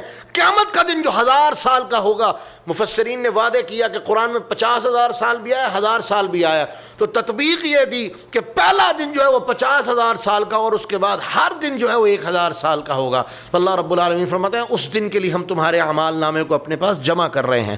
ذالک عالم الغیب والشہادہ العزیز الرحیم, یہ وہ ذات ہے جو غیب کو حاضر کو سب کچھ جاننے والا ہے اور وہ سب پر غالب ہے اور بڑا ہی رحم فرمانے والا ہے. اس کے بعد اللہ رب العالمین فرماتے ہیں اللہ وہ ذات ہے الذی احسن کل شیء خلق, ہر چیز کو تخلیق کے اعتبار سے بہترین پیدا کیا. وبدأ خلق الانسان من طین, انسان کی تخلیق پیدائش مٹی سے شروع کی. ثم جعل نسلہ من سلالۃ من ماء مہین, اور پھر اس کی نسل کو ایک حقیر پانی سے اللہ رب العالمین نے جاری کیا. ثم سواہ ونفخ فیہ من روحہ, اور اس کے بعد اللہ رب العالمین فرماتے ہیں اس کو ہم نے درست کیا, پورا صحیح طرح بنایا. ونفخ فیہ من روحہ, اور اپنی طرف سے اس میں روح کو پھونکا. وجعل لکم السمع والابصار, آنکھیں دے دی, کان دے دیے. والافئدہ, سوچنے والا دل دے دیا. لعلکم تشکرون, ساری نعمتیں اس لیے گنوائیں کہ تاکہ تم اس کا شکر کرنے والے بن جاؤ. اور اس کے بعد اللہ رب العالمین فرماتے ہیں وَلَوْ تَرَىٰ إِذِ الْمُجْرِمُونَ نَاكِسُو رُؤُوسِهِمْ, قیامت کا دن آئے گا, یہ دنیا کی ساری نعمتیں سب کچھ انسان کو اللہ نے بیان کر دیا, لیکن جو لوگ نہیں مانتے تھے وہ تھے جو ایمان لانے والے تھے, مان لیا اللہ جنتیں دے گا. جو نہیں مانتے تھے سب کچھ دیکھ لیں گے, کیا کہیں گے, نَاكِسُو رُؤُوسِهِمْ, اپنے سر جھکائے ہوئیں گے. رَبَّنَا أَبْصَرْنَا وَسَمِعْنَا, اللہ ہم نے دیکھ لیا سن لیا سب کچھ سچ ہے. فَارْجِعْنَا نَعْمَلْ صَالِحًا, اللہ ایک دفعہ واپس بھیج دے, اب دوبارہ آئیں گے تو عمل کر کے آئیں گے. انا موقنون, اب ہماری حالت یہ ہے آنکھوں دیکھ لیا, پکا یقین, اب انکار نہیں کریں گے. اللہ رب العالمین فرماتے ہیں وَلَوْ شِئْنَا لَآتَيْنَا كُلَّ نَفْسٍ هُدَاهَا, اگر میں چاہتا تو ہر کسی کو ہدایت دے سکتا تھا. ولیکن حق القول منی لأملأن جہنم من الجنة والناس اجمعین، لیکن یہ بات میری طرف سے حق تھی کہ میں نے انسانوں اور جنوں کے ساتھ جہنم کو بھرنا ہے۔ اب تمہیں دوبارہ موقع نہیں ملے گا، دنیا میں موقع دیا تھا تم نے فائدہ نہیں اٹھایا، اب جہنم تمہارا ٹھکانہ ہے، جاؤ جہاں کے وہاں پڑھتے رہو۔ اس کے بعد اللہ رب العالمین فرماتے ہیں تتجافى جنوبهم عن المضاجع، وہ لوگ جن کے پہلو بستروں سے دور رہتے ہیں، یدعون ربهم خوفا وطمعا، اپنے رب کو پکارتے ہیں خوف سے، اپنے اللہ سے ڈرتے ہوئے، وطمعا، اور اس کی رحمت کی امید رکھتے ہوئے، رحمت کا یقین رکھتے ہوئے۔ یہ بات پہلے گزر چکی ہے، بندگی کے دو اصول ہیں، سب سے پہلے خوف اور اس کے بعد امید، کہ اللہ کا ڈر وہ غالب ہے، اور اس کے بعد اس کے اوپر امید غالب ہے، کہ ڈر ہے کہ ہم اس کی نافرمانی کریں گے تو سزا دے گا، لیکن امید کیا ہے کہ ہم اس کی بندگی کریں گے تو اپنی رحمت کا معاملہ کرے گا۔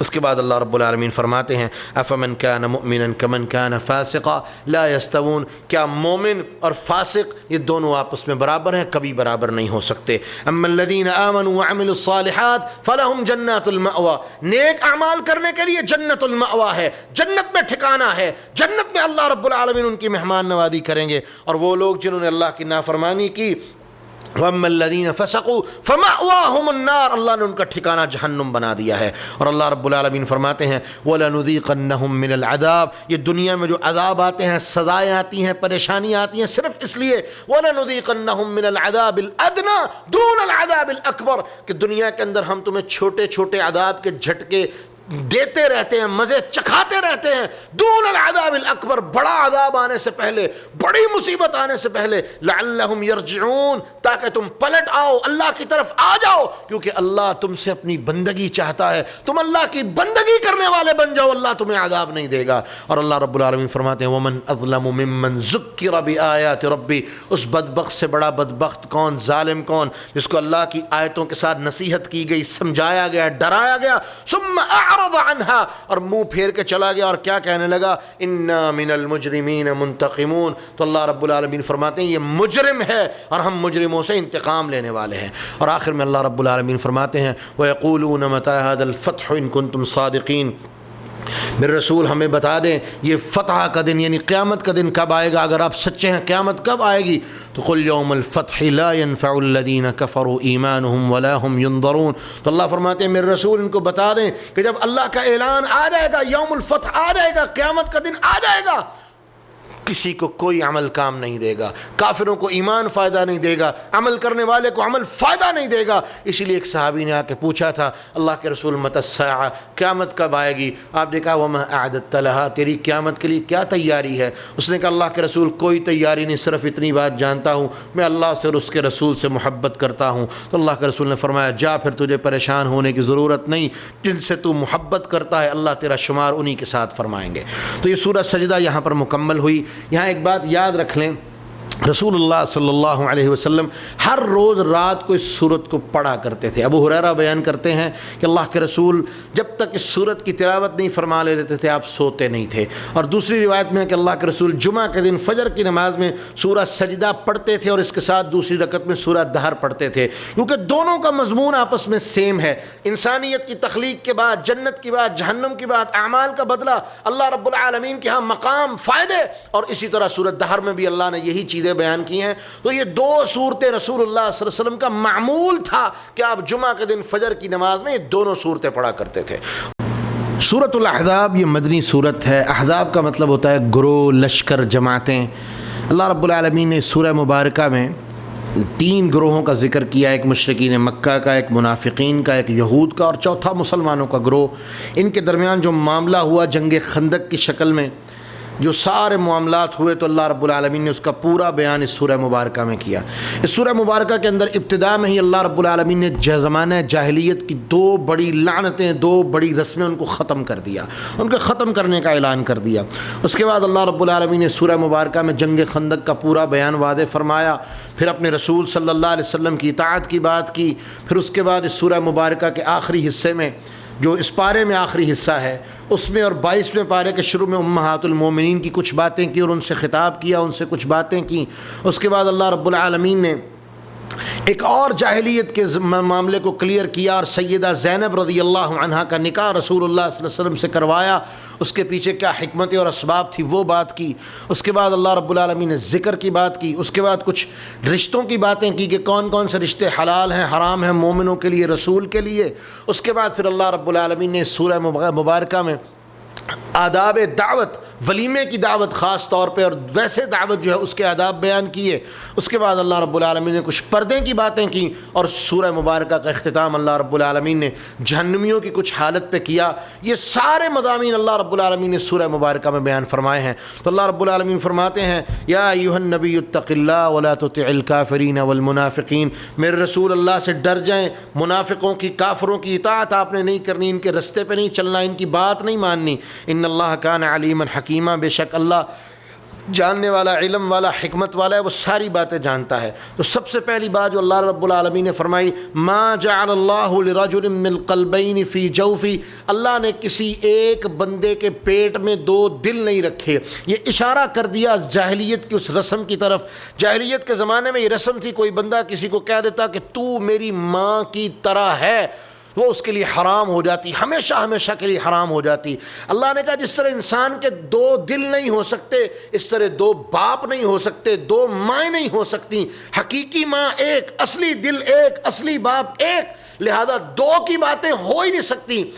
تو اللہ رب العالمین نے نفی کر دی کہ دو کی بات نہیں ہوگی، ماں ایک، باپ ایک، دل ایک. لہذا آج کے بعد جو اپنی بیوی کو ماں کہے گا، ماں کی طرح کہے گا، اس کا گناہ بیوی پر نہیں ہوگا، وہ اس کے اوپر ہوگا جو کہنے والا ہوگا. اس کا بیان 28ویں پارے میں آئے گا. دوسری بڑی رسم یہ تھی متبنہ بنانا. کسی کو اپنا بیٹا بنا لیا تو پھر کیا ہوتا تھا کہ اس کے نام کے ساتھ، مثال کے طور پہ حضرت زید رضی اللہ عنہ رسول اللہ صلی اللہ علیہ وسلم کے منہ بولے بیٹے تھے. مشرکین مکہ کا اصول کیا تھا، دستور کیا تھا کہ جو کسی کو اپنا منہ بولا بیٹا بنا لیتا اس کے نام کے ساتھ باپ کے نام کی بجائے اس باپ کا نام لکھا جاتا جس نے اس کو اپنا لے پالک بیٹا بنایا ہوتا.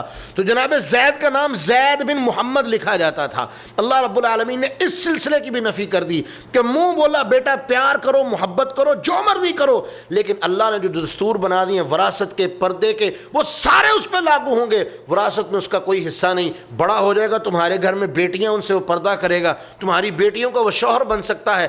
اسی طرح اس کو وہ اگر اپنی بیوی کو طلاق دے دے اس کی بیوی تمہارے لیے حلال ہے. جاہلیت کے زمانے میں ایسا نہیں تھا. تو اللہ رب العالمین فرماتے ہیں اس کے ساتھ ساتھ آج کے بعد کوئی بھی اپنے نام کے ساتھ اپنے منہ بولے باپ کا نام نہیں لکھے گا. اللہ رب العالمین فرماتے ہیں ادعوہم لآبائہم واقسط عند اللہ، جو ان کے اصلی باپ ہیں ان کے ناموں کے ساتھ ان کو پکارو. زید کے باپ کا نام حارثہ تھا تو زید بن حارثہ ہوگا، زید بن محمد نہیں ہوگا.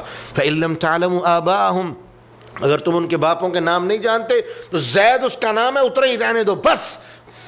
فإخوانکم فی الدین وموالیکم، وہ تمہارے دینی بھائی ہیں اور تمہارے غلام ہیں. ولیس علیکم جناح فیما اخطأتم بھی، ہاں وہ غلطیاں جو تم کر چکے ہو اس کے اندر تم پر کوئی گناہ نہیں، اللہ نے تمہیں ان کے بارے میں معاف کر دیا ہے. ولیکن ما تعمدت قلوبکم، لیکن وہ غلطیاں جو تم نے ارادے سے کی ہیں، چاہتے ہوئے کی ہیں، اپنی مرضی سے کی ہیں، اللہ ان کا مواخذہ کرے گا اور اللہ کے ہاں تمہیں ان کا جواب دینا پڑے گا. پھر اس کے بعد اللہ رب العالمین نے فرما دیا، اپنے رسول کی عظمت بیان کر دی، امہات المومنین کا مقام سمجھا دیا. یہاں پر اشارہ کیا، تفصیل 22ویں پارے کے شروع میں آئے گی. اللہ رب العالمین فرماتے ہیں النبی اولا بالمؤمنین من انفسہم، لوگوں تمہاری جانوں سے زیادہ، انسان کو سب سے زیادہ عزیز اپنی جان ہوتی ہے. اولاد، مال، یہ سب کچھ بعد میں ہے، سب سے پہلے جان پیاری، باقی سب کچھ بعد میں. اللہ نے کہہ دیا تمہیں تمہاری جانوں سے بھی زیادہ اگر کائنات میں کوئی عزیز ہونا چاہیے تو وہ محمد الرسول اللہ ہونے چاہیے صلی اللہ علیہ وسلم. وازواجہ امہاتہم، اور اس کی بیویاں جو ہیں نبی کی بیویاں وہ تمہاری مائیں ہیں. ان کا آگے بیان آگے آ رہا ہے. اللہ رب العالمین نے صرف مائیں نہیں کہا بلکہ کہا ان کے ساتھ قیامت تک کے لیے تمہارے اوپر حرام کر دیا کہ تم ان کے ساتھ نکاح نہیں کر سکتے. پھر فرمایا وَأُولُو الْأَرْحَامِ بَعْضُهُمْ أَوْلَىٰ بِبَعْضٍ فِي کتاب اللہ. اس کے بعد جو آپس کی رشتہ داریاں ہیں جو اللہ نے ترتیب دے دی ہیں اپنی کتاب میں، ان کو اسی طرح تم نے لے کے چلنا ہے. من المؤمنین والمہاجرین فی سبیل اللہ ان تفعلوا الى اولیائکم معروفا کان ذلک فی الکتاب مستورا. سب سے پہلے نبی، اس کی بیویاں تمہاری مائیں، اور اس کے بعد جتنے رشتہ دار ہیں ان کو اسی طرح سے جس طرح اللہ نے ان کا مقام مرتبہ منصب طے کر دیا ہے تم نے اسی طرح ان کے ساتھ لے کے چلنا ہے. اس کے بعد اللہ رب العزت نے کچھ جنگ خندق کی باتیں کی. جنگ خندق اصل میں یہ عرب کے پورے قبائل نے مل کے ایک مہم چلائی تھی کہ مدینہ پر حملہ کر دیں، مسلمانوں کا خاتمہ کر دیں، کیونکہ تمام بڑے بڑے قبائل مسلمانوں کو اپنے لیے خطرہ سمجھتے تھے. ان کو یہ ڈر تھا کہ ہماری چودر جائے گی، ہمارا قبائلی سسٹم جائے گا، مسلمان غالب آ جائیں گے، پتہ نہیں ہمیں کیا کر دیں گے. جبکہ اسلام نے تو ان کو تحفظ دیا تھا کہ جس طرح تم ہو ویسے ہی رہو، صرف اسلام قبول کر کے اپنے آپ کو اللہ کی بندگی میں لے آؤ بس. لیکن مشرکین مکہ نے پلان بنایا، سارے قبائل نے مل کے لبیک کہہ دیا، مدینہ پر حملہ کرنے کا پلان بن گیا. رسول اللہ صلی اللہ علیہ وسلم کو اپنے جاسوسی کے سسٹم سے اس کی اطلاع قبل از وقت مل گئی. آپ نے صحابہ سے مشورہ کیا، کہا دیکھو بات یہ ہے، یہ پورا عرب اکٹھا ہو کے ہمارے خلاف آ رہا ہے، یہ احزاب، یہ گروہ، یہ جماعتیں جمع ہو کے آ رہی ہیں، ہم ان کا مقابلہ نہیں کر سکتے، تو کوئی مشورہ دو ہم کیا کریں. میں ان سے لڑنا نہیں چاہتا، لڑنے کی بجائے ان کو کوئی ایسا مسد باب کریں کہ ان کو روک دیا جائے کہ یہ مدینہ میں نہ داخل ہو سکیں. رسول اللہ صلی اللہ علیہ وسلم نے مشورہ کیا تو سیدنا سلمان فارسی رضی اللہ عنہ نے مشورہ دیا اللہ کے رسول خندق کھودیں. تو مدینہ کا جب جائزہ لیا گیا تو ایک طرف بہت زیادہ باغات تھے، دوسری طرف بڑی پتھریلی نوکیلی زمین تھی، ان دونوں رستوں سے جنگی اعتبار سے آنا ناممکن تھا. تیسرا طرف یہ تھا کہ وہ اتنا کھلا رستہ تھا کہ وہاں سے کوئی بھی بڑے سے بڑا لشکر بآسانی مدینے میں آ کے حملہ کر سکتا تھا. تو رسول اللہ صلی اللہ علیہ وسلم نے صحابہ سے مشورہ کیا تو یہ خندق کھودنے کی پلاننگ کی. اللہ اکبر. زمین کو انتہائی گہرا، اتنا گہرا کہ گھوڑا بھی نہ پھلانگ سکے، انتہائی گہرا کر دیا گیا کہ نہر کی طرح شکل دے دی گئی، اور مٹی ساری مسلمانوں نے اپنی طرف رکھی، اس دوسری طرف نہ رکھی کہ تاکہ اس کو بنیاد بنا کے یا مٹی اندر ڈال کے یا کہیں نہ اندر آ جائیں. تو یہ سارے کا سارا کام مسلمانوں نے کیا. ان کے آنے سے پہلے پوری پلاننگ کر لی، اور وہ مٹی جو ادھر رکھی تو اس کو مورچہ بنا لیا تاکہ مشرکین کسی طرح بھی اس کو استعمال نہ کر سکیں. اب جب یہ سارے دشمن آئے مدینہ پر حملہ کرنے کے ارادے سے، آگے خندق دیکھی تو دانس پیس کے وہیں بیٹھ گیا. اب کیا کریں؟ انہوں نے کہا ایک کام کرتے ہیں، یہودیوں کو ساتھ ملاؤ، کسی طرح سے یہودیوں کو ساتھ ملاؤ کہ مسلمانوں کو مدینہ کے اندر ہی ان کے اوپر حملہ کرواؤ. اور یہودی تو پہلے ہی خار کھا کے بیٹھے ہوئے تھے کہ محمد الرسول اللہ صلی اللہ علیہ وسلم آ گئے ہیں، یہ پتہ نہیں کیا کر دیں گے. اور قرآن نے پہلے ہی کہہ دیا کہ مشرک اور یہودی یہ بالکل ایک گٹھ جوڑ ہے، یہ کبھی بھی مسلمان کے حمایتی اور خیر خواہ نہیں ہو سکتے. اب مسلمان چکی کے دو پارٹوں میں پستے، ادھر سے یہود حملہ کر دیتے، ادھر سے وہ کر دیتے. اب مسلمانوں کے لیے بڑی پریشانی تھی. تو انہوں نے، یہودی پہلے ہی مسلمانوں سے خار کھاتے تھے، ان کو یہ موقع بھی مل گیا کہ اندر سے مسلمانوں پر حملہ کر دو. لیکن اللہ نے یہ کام کیا کیا کہ ایک کافر سردار مسلمان ہو گیا، نعیم ابن مسعود ان کا نام تھا، وہ مسلمان ہو گئے. رسول اللہ صلی اللہ علیہ وسلم کے پاس آئے، آقا علیہ الصلوۃ والسلام کو یہودیوں کی پلاننگ بھی بتا دی. جبکہ اس سے پہلے اللہ کے رسول صلی اللہ علیہ وسلم نے یہودیوں کے 3 بڑے قبیلے، بنو قینقاع، بنو نذیر، بنو قریظہ. بنو قریظہ سب سے بڑے تھے، بنو قینقاع، بنو نذیر چھوٹے قبیلے تھے. اللہ کے رسول نے ان سے معاہدہ کیا تھا کہ دیکھو مدینہ تم بھی ہے، تم بھی رہتے ہو، ہم بھی مدینہ میں رہتے ہیں، ہم سب مل کے مدینہ کا دفاع کریں گے، مدینہ ہماری سلطنت ہے، ہم اس کا دفاع کریں گے. یہودیوں نے معاہدہ کر لیا. لیکن جب مشرکین مکہ نے پیغام بھیجا تو انہوں نے جا کے آپس میں بیٹھ کے مشورہ کیا، دیکھو بات سنو، تم بھی بنی اسرائیلی، ہم بھی بنی اسرائیلی، محمد تمہارے دشمن، ہمارے بھی دشمن، لہذا یہ سارے معاہدے کینسل کر کے محمد پر حملہ کرو، مسلمانوں پر حملہ کرو. یہ موقع ہے، دوبارہ موقع نہیں ملے گا.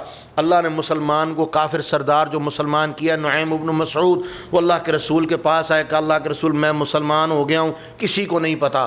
الحرب خدعہ، جنگ کا پہلا اصول ہے دھوکے کی چال چلو تاکہ دشمن اس دھوکے کی چال کا شکار ہو کے خود ہی شکست کھا جائے. اللہ کے رسول صلی اللہ علیہ وسلم نے ان سے پلاننگ کی کہ جاؤ، جا کے تم ان کو بھی گمراہ کرو، ان کو بھی گمراہ کرو، یہاں تک کہ یہ دونوں آپس میں لڑنے پہ آ جائیں، آپس میں لڑنے کی طرف آ جائیں. یہ ساری پلاننگ کر دی. اللہ رب العالمین نے اس پوری پلاننگ کا پورے سلسلے کا ذکر اس سورہ مبارکہ میں فرما دیا. رب العالمین سب سے پہلے فرماتے ہیں مومنوں یا ایھا الذین آمنوا اذکروا نعمت اللہ علیکم، ایمان والو اللہ کی نعمتوں کو یاد کرو، اذ جاءتکم جنود فارسلنا علیہم ریحا وجنودا لم تروها، اللہ نے کس طرح مدد کی تھی، 3 طرح کی مددیں آئیں، ایک تو یہ نعیم بن مسعود والی مدد آئی، دوسرا اللہ رب العالمین نے ہوائیں چلا دیں، تیز ہوائیں چلا دیں جن کی وجہ سے مشرکین مکہ کے پیر اکھڑ گئے، اور تیسری نصرت اور اللہ نے مدد یہ دی کہ بنو قریظہ جو سب سے بڑے دھوکے باز تھے، اللہ رب العالمین نے ان کا قلع قمع فرما دیا۔ تو اللہ رب العالمین فرماتے ہیں وَأَرْسَلْنَا عَلَيْهِمْ رِيحًا وَجُنُودًا لَمْ تَرَوْهَا، ہم نے ہوائیں بھیجی، فرشتوں کے لشکر آئے، 1000 فرشتے آسمان سے آئے، لڑے نہیں لیکن مسلمانوں کی تعداد میں اضافہ ان کو نظر آیا، یہ بھی ان کے گھبرانے کا ایک بڑا سبب تھا۔ اللہ رب العالمین فرماتے ہیں اِذْ جَاءُوكُم مِّن فَوْقِكُمْ وَمِنْ أَسْفَلَ مِنْكُمْ وَإِذْ زَاغَتِ الْأَبْصَارُ وَبَلَغَتِ الْقُلُوبُ الْحَنَاجِرَ وَتَظُنُّونَ بِاللَّهِ الظُّنُونَ، کہ جب وہ حالت یاد کرو، اِذْ جَاءُوكُم مِّن فَوْقِكُمْ، جب دشمن اوپر سے نیچے سے یہودی اوپر سے مکے والے ہر طرف سے تم پہ حملے کرنے والے تھے اور تمہارے کلیجے منہ کو آنے والے تھے، وَتَظُنُّونَ بِاللَّهِ الظُّنُونَ، اور تم اللہ کے بارے میں طرح طرح کے بات گمان کرنے والے تھے۔ اللہ رب العالمین فرماتے ہیں هُنَالِكَ ابْتُلِيَ الْمُؤْمِنُونَ، یہ وہ وقت تھا جب ہم نے مومنوں کو آزمایا، وہ زلزلوا زلزالا شدیدا، سخت طرح کا زلزلہ، سخت طرح کی آزمائش ان پر مسلط کر دی، لیکن مومن ثابت قدم رہے۔ لیکن اللہ نے ایک چیز واضح کر دی، کون ایمان والا ہے، کون منافق ہے، کون اللہ کے رسول کے ساتھ ہے، کون یہودیوں کا ساتھ دینے والا ہے، اللہ نے ساری پکچر اور تصویر کلیئر کر دی۔ تو اللہ رب العالمین نے منافقین کا ذکر کرتے ہوئے فرمایا اذ یقول المنافقون والذین فی قلوبہم مرض ما وعدنا اللہ ورسولہ الا غرورا، وہ بے ایمان، وہ منافق جن کے دل نفاق سے بھرے ہوئے تھے، کہنے لگے دیکھو اللہ اور اس کے رسول کے جتنے وعدے ہیں نا وہ محض دھوکہ ہی ہیں، کوئی نصرت آنے والی نہیں، کوئی مدد آنے والی نہیں ہے۔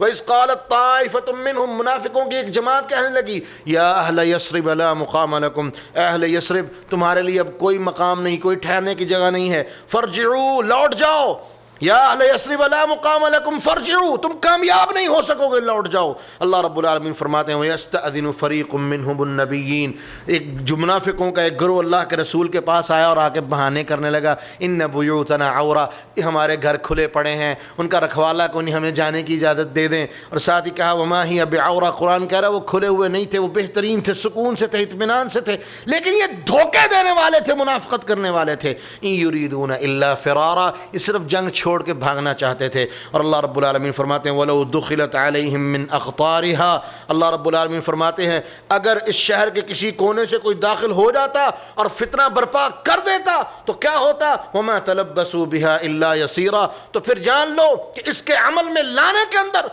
ذرہ سی بھی کوئی دیر نہ لگتی۔ کیا مطلب کہ اگر اللہ رب العالمین تمہاری نصرت اور مدد نہ کرتے، وہ اندر آ جاتے تو پھر تمہارے گھر کیسے بچتے، پھر تم کیسے بچتے، وہ تمہیں تیز نیز کر کے رکھ دیتے، تمہارا نام و نشان تک ختم ہو جاتا۔ ان کا کردار کھل کے سامنے آ گیا، انہوں نے کہا جی ہم لڑنے والے نہیں، لیکن اللہ نے مومنوں کی شان بیان کی۔ اللہ فرماتے ہیں وَلَمَّا رَأَى الْمُؤْمِنُونَ الْأَحْزَابَ، جب مومنوں نے گروہ دیکھے، لشکر دیکھے، اللہ کے فرشتے آتے ہوئے دیکھے، نصرت دیکھی، قالوا هذا ما وعدنا اللہ ورسولہ، یہ ہے جو اللہ اور اس کے رسول نے ہم سے وعدہ کیا ہے۔ وصدق اللہ ورسولہ، اللہ بھی سچ کہنے والا ہے، رسول بھی سچ کہنے والے ہیں۔ وما زادهم الا ایمانا وتسلیما، اللہ رب العالمین فرماتے ہیں اس عمل نے ان کو ایمان میں، تسلیم میں، اللہ کی بندگی کرنے میں اور بڑھا دیا۔ اور اللہ رب العالمین فرماتے ہیں من المؤمنین رجال صدقوا ما عاهدوا اللہ علیہ، مومنوں میں بہت سے ایسے لوگ ہیں جنہوں نے اللہ کے وعدے کو پورا کر دیا، سچ کر دیا جو انہوں نے اللہ سے وعدہ کیا تھا۔ فمنہم من قضى نحبہ، کوئی ان میں سے ایسے ہیں جو اپنی مدت کو، اپنے وعدے کو پورا کر چکے، ومنہم من ينتظر، اور کچھ ایسے ہیں جو انتظار میں ہیں، وما بدلوا تبدیلا، اور انہوں نے اللہ کے ساتھ کیے ہوئے وعدوں میں سے کسی چیز کو نہیں بدلا۔ انہوں نے وعدہ کیا تھا نحن الذین بایعوا محمدا، انہوں نے وعدہ کیا تھا اللہ کے رسول آپ کے ہاتھ پہ بیعت کرتے ہیں، علی الجہاد ما بقینا ابدا، جب تک زندہ رہیں گے اللہ کے دین کے لیے جہاد کرتے رہیں گے۔ اور اللہ رب العالمین فرماتے ہیں لیجزی اللہ الصادقین بصدقہم، اللہ سچوں کو ان کے سچ کا بہترین اجر دیتا ہے، ویعذب المنافقین، منافقوں کو عذاب دیتا ہے، تباہ و برباد کرتا ہے، اللہ رب العالمین ان کو ذلیل اور رسوا کر دیتا ہے۔ ان شاء یتوب علیہم، ہاں اللہ نے ان کے لیے ایک رستہ چھوڑا ہے، اگر وہ اللہ کے عذاب کا شکار ہونے سے پہلے توبہ کر لے اللہ ان کو معاف کر دینے والا ہے۔ اس کے بعد اللہ رب العالمین فرماتے ہیں مشرکین ذلیل و رسوا ہو کے چلے گئے. ورد اللہ الذین کفروا بغیظہم لم ینالوا خیرا. وہ لوگ جنہوں نے کفر کیا اللہ رب العالمین نے ان کو ان کے غصے سمیت ان کو ذلیل اور رسوا کر کے نامراد کر کے واپس بھیج دیا. جب ہوا چلی صحابہ گھبرائے. اللہ کے رسول نے فرمایا صحابہ ثابت قدم رکھنا، اب یہ آخری بار ہے، اس کے بعد اب یہ نہیں آئیں گے، اب ہم ان پہ جا کے حملہ کریں گے. اور اس کے بعد ایسا ہی ہوا. مشرکین نے کبھی مدینہ کی طرف نہیں دیکھا، اور پھر وہ وقت آیا کہ رسول اللہ صلی اللہ علیہ وسلم فاتح کی حیثیت سے مکہ میں داخل ہوئے. تو اللہ رب العالمین فرماتے ہیں وَكَفَى اللَّهُ الْمُؤْمِنِينَ الْقِتَالَ، اور اللہ مومنوں کو جنہوں نے اللہ کے لیے لڑائی کی تیاری کی، نیت کی، ارادہ کیا، اللہ ان کو کافی ہو گیا. وَكَانَ اللَّهُ قَوِيًّا عَزِيزًا، اور اللہ رب العالمین بڑا ہی طاقتور اور غالب اور حکمت والا ہے. یعنی اللہ رب العالمین نے عقل مندی اور دنائی سے جن لوگوں کا نوازا ہو ان پر فرض ہے کہ وہ اللہ کی نعمتوں کا شکر ادا کریں، کیونکہ اللہ رب العالمین نے ان کو اس چیز سے نجات دی، ان کو اس پریشانی سے نکال دیا. اللہ رب العالمین نے ان کی نصرت اور مدد کی، اور اللہ رب العالمین نے دشمن کے اس بڑے لشکر سے جس کے مقابلے میں یہ مٹھی بھر تھے، اللہ نے ان کو فتح عطا فرما دی. اب رسول اللہ صلی اللہ علیہ وسلم جب مشرکین مکہ کے خیمے کھڑ گئے، وہ واپس چلے گئے. سورہ مبارکہ کا جو آخری حصہ ہے اس پارے میں 21ویں پارے میں، اس میں اللہ نے اس کا ذکر کیا کہ جبریل نے آگے کہا اللہ کے رسول ابھی ایک مہم باقی ہے. وہ کون سی؟ یہ یہودی جنہوں نے بے ایمانی کی ہے، دھوکے بازی کی ہے، مکاری کی ہے، عیاری کی ہے. اللہ کے رسول ابھی ان کا انجام باقی ہے، ان کو سزا دینا باقی ہے. جب یہ دھوکے بازی کر رہے تھے اللہ کے رسول کو خبر ملی. اللہ کے رسول نے سعد بن معاذ رضی اللہ عنہ کو بھیجا جا کے سعد پتہ کر کے آؤ. جناب سعد گئے، پوچھا، انہوں نے کہا ہاں ہم نے وعدے توڑ دیے ہیں. جناب سعد نے اس وقت دعا کی اللہ مجھے اس وقت تک موت نہ دینا جب تک میں ان کا انجام اپنی آنکھوں سے نہ دیکھ لوں. اللہ میری آنکھوں کو ان کے انجام سے ٹھنڈا فرما دینا. جناب سعد واپس آ گئے. کہ اللہ کے رسول وہ واقعی یہ وعدہ توڑ رہے ہیں، انہوں نے وعدہ توڑنے کا اعلان کر دیا ہے. تو اللہ کے رسول نے کہا سعد اس بات کو لوگوں میں نہ پھیلنے دینا، ورنہ صحابہ کے حوصلے پست ہو جائیں گے، کمزور ہو جائیں گے، فطرتی بات ہے. لیکن جب یہ معاملہ مکمل ہوا تو جبریل نے آ کے کہا ان کو سزا دینا بھی باقی ہے. اللہ کے رسول بنو قریظہ تشریف لے گئے. وہ اللہ کے رسول سے ڈر کے قلعے میں بند ہو گئے. 21 دن تک یا 1 مہینے تک قلعے میں بند رہے. مسلمانوں نے ان کا مکمل پانی بند کر دیا. پانی بند، راشن بند، آٹا بند، چاول بند، دانہ بند، پانی بند، سب کچھ بند. 3 ہفتے یا 1 مہینے کے بعد بلبلاتے ہوئے اللہ کے رسول کے پاس آئے. کہنے لگے اللہ کے رسول ہم نے زیادتی کی تھی، اب آپ بتائیں ہم کیا کریں. اللہ کے رسول ایک بات ہے، ہمارے بارے میں جو سعد بن معاذ فیصلہ کریں گے ہمیں منظور ہے. رسول اللہ صلی اللہ علیہ وسلم نے کہا جاؤ سعد بن معاذ کو بلا کے لاؤ. ان کو تیر لگا تھا، زخمی ہو گئے تھے، خون بہ رہا تھا، قریب تھا کہ ان کی موت واقع ہو جاتی. اللہ سے دعا کی اللہ بنو قریظہ کا انجام مجھے دکھا دیں، اس سے پہلے مجھے موت نہ دیں. اللہ نے خون روک دیا. جناب سعد کو گدھے پہ سوار کر کے لایا گیا. اللہ کے رسول نے کہا قوموا الی سیدکم، بھئی آگے بڑھو، جا کے اپنے سردار کا استقبال کرو، عزت دو اسے. جناب سعد آئے. کہا جی اللہ کے رسول. کہا بھئی یہ کہتے ہیں جو تو ان کے بارے میں فیصلہ کرے گا تجھے منظور ہوگا. کہا ہاں بھئی جو میں فیصلہ کروں گا منظور ہوگا. کہا منظور ہے. جناب سعد نے اللہ کے رسول کی طرف یوں آنکھیں پھیر کے کہا یہ جو یہاں بیٹھے ہیں میرے محبوب بیٹھے ہیں، اگر میں فیصلہ کروں انہیں بھی منظور ہوگا. اللہ کے رسول نے مسکراتے ہوئے کہا ہاں سعد جو تو فیصلہ کرے گا مجھے بھی منظور ہوگا، مسلمانوں کو بھی منظور ہوگا. کہا اللہ کے رسول میں یہ فیصلہ کرتا ہوں ان کے جتنے لڑنے کے قابل ہیں سب کو مار دیا جائے، قتل کر دیا جائے، اور ان کے بچوں کو غلام بنا لیا جائے، اور ان کی عورتوں کو کنیزیں بنا لیا جائے، نوکرانیاں بنا لیا جائے، اور ان کا سارا مال بطور غنیمت اکٹھا کر کے مسلمانوں کے درمیان تقسیم کر دیا جائے.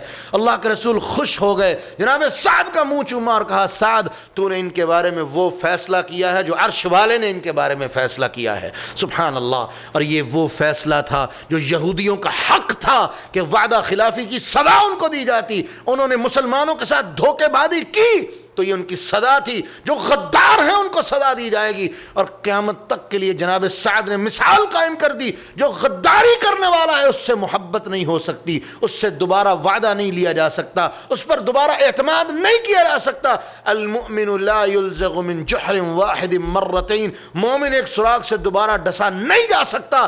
ضروری تھا کہ ان کو سزا دی جائے، ان کو نشان عبرت بنا دیا جائے. اللہ رب العالمین نے ان کو نشان عبرت بنا دیا. اس کے بعد اس سورہ مبارکہ کا اختتام اور آخری بالکل جو حصہ ہے اس پارے میں، اس کا چونکہ تعلق اگلے پارے کی ابتدائی آیتوں کے ساتھ ہے، وہ امہات المؤمنین کے ساتھ کچھ معاملات ہوئے رسول اللہ صلی اللہ علیہ وسلم کے، اس کا ذکر اللہ نے توفیق دی تو ہم انشاءاللہ آئندہ نشست میں کریں گے۔ اللہ سے دعا ہے اللہ رب العالمین ہم سب کا سننا سنانا اپنی بارگاہ میں قبول فرمائے، ہماری غلطیوں کو معاف فرمائے۔ جو کچھ حق بیان کیا یہ اللہ کی طرف سے تھا، جو غلطی کوتاہی ہوئی یہ میرے نفس کی طرف سے اور شیطان کی طرف سے تھی، اللہ رب العالمین اس کی معافی عطا فرمائے۔ وآخر دعوانا ان الحمد للہ رب العالمین۔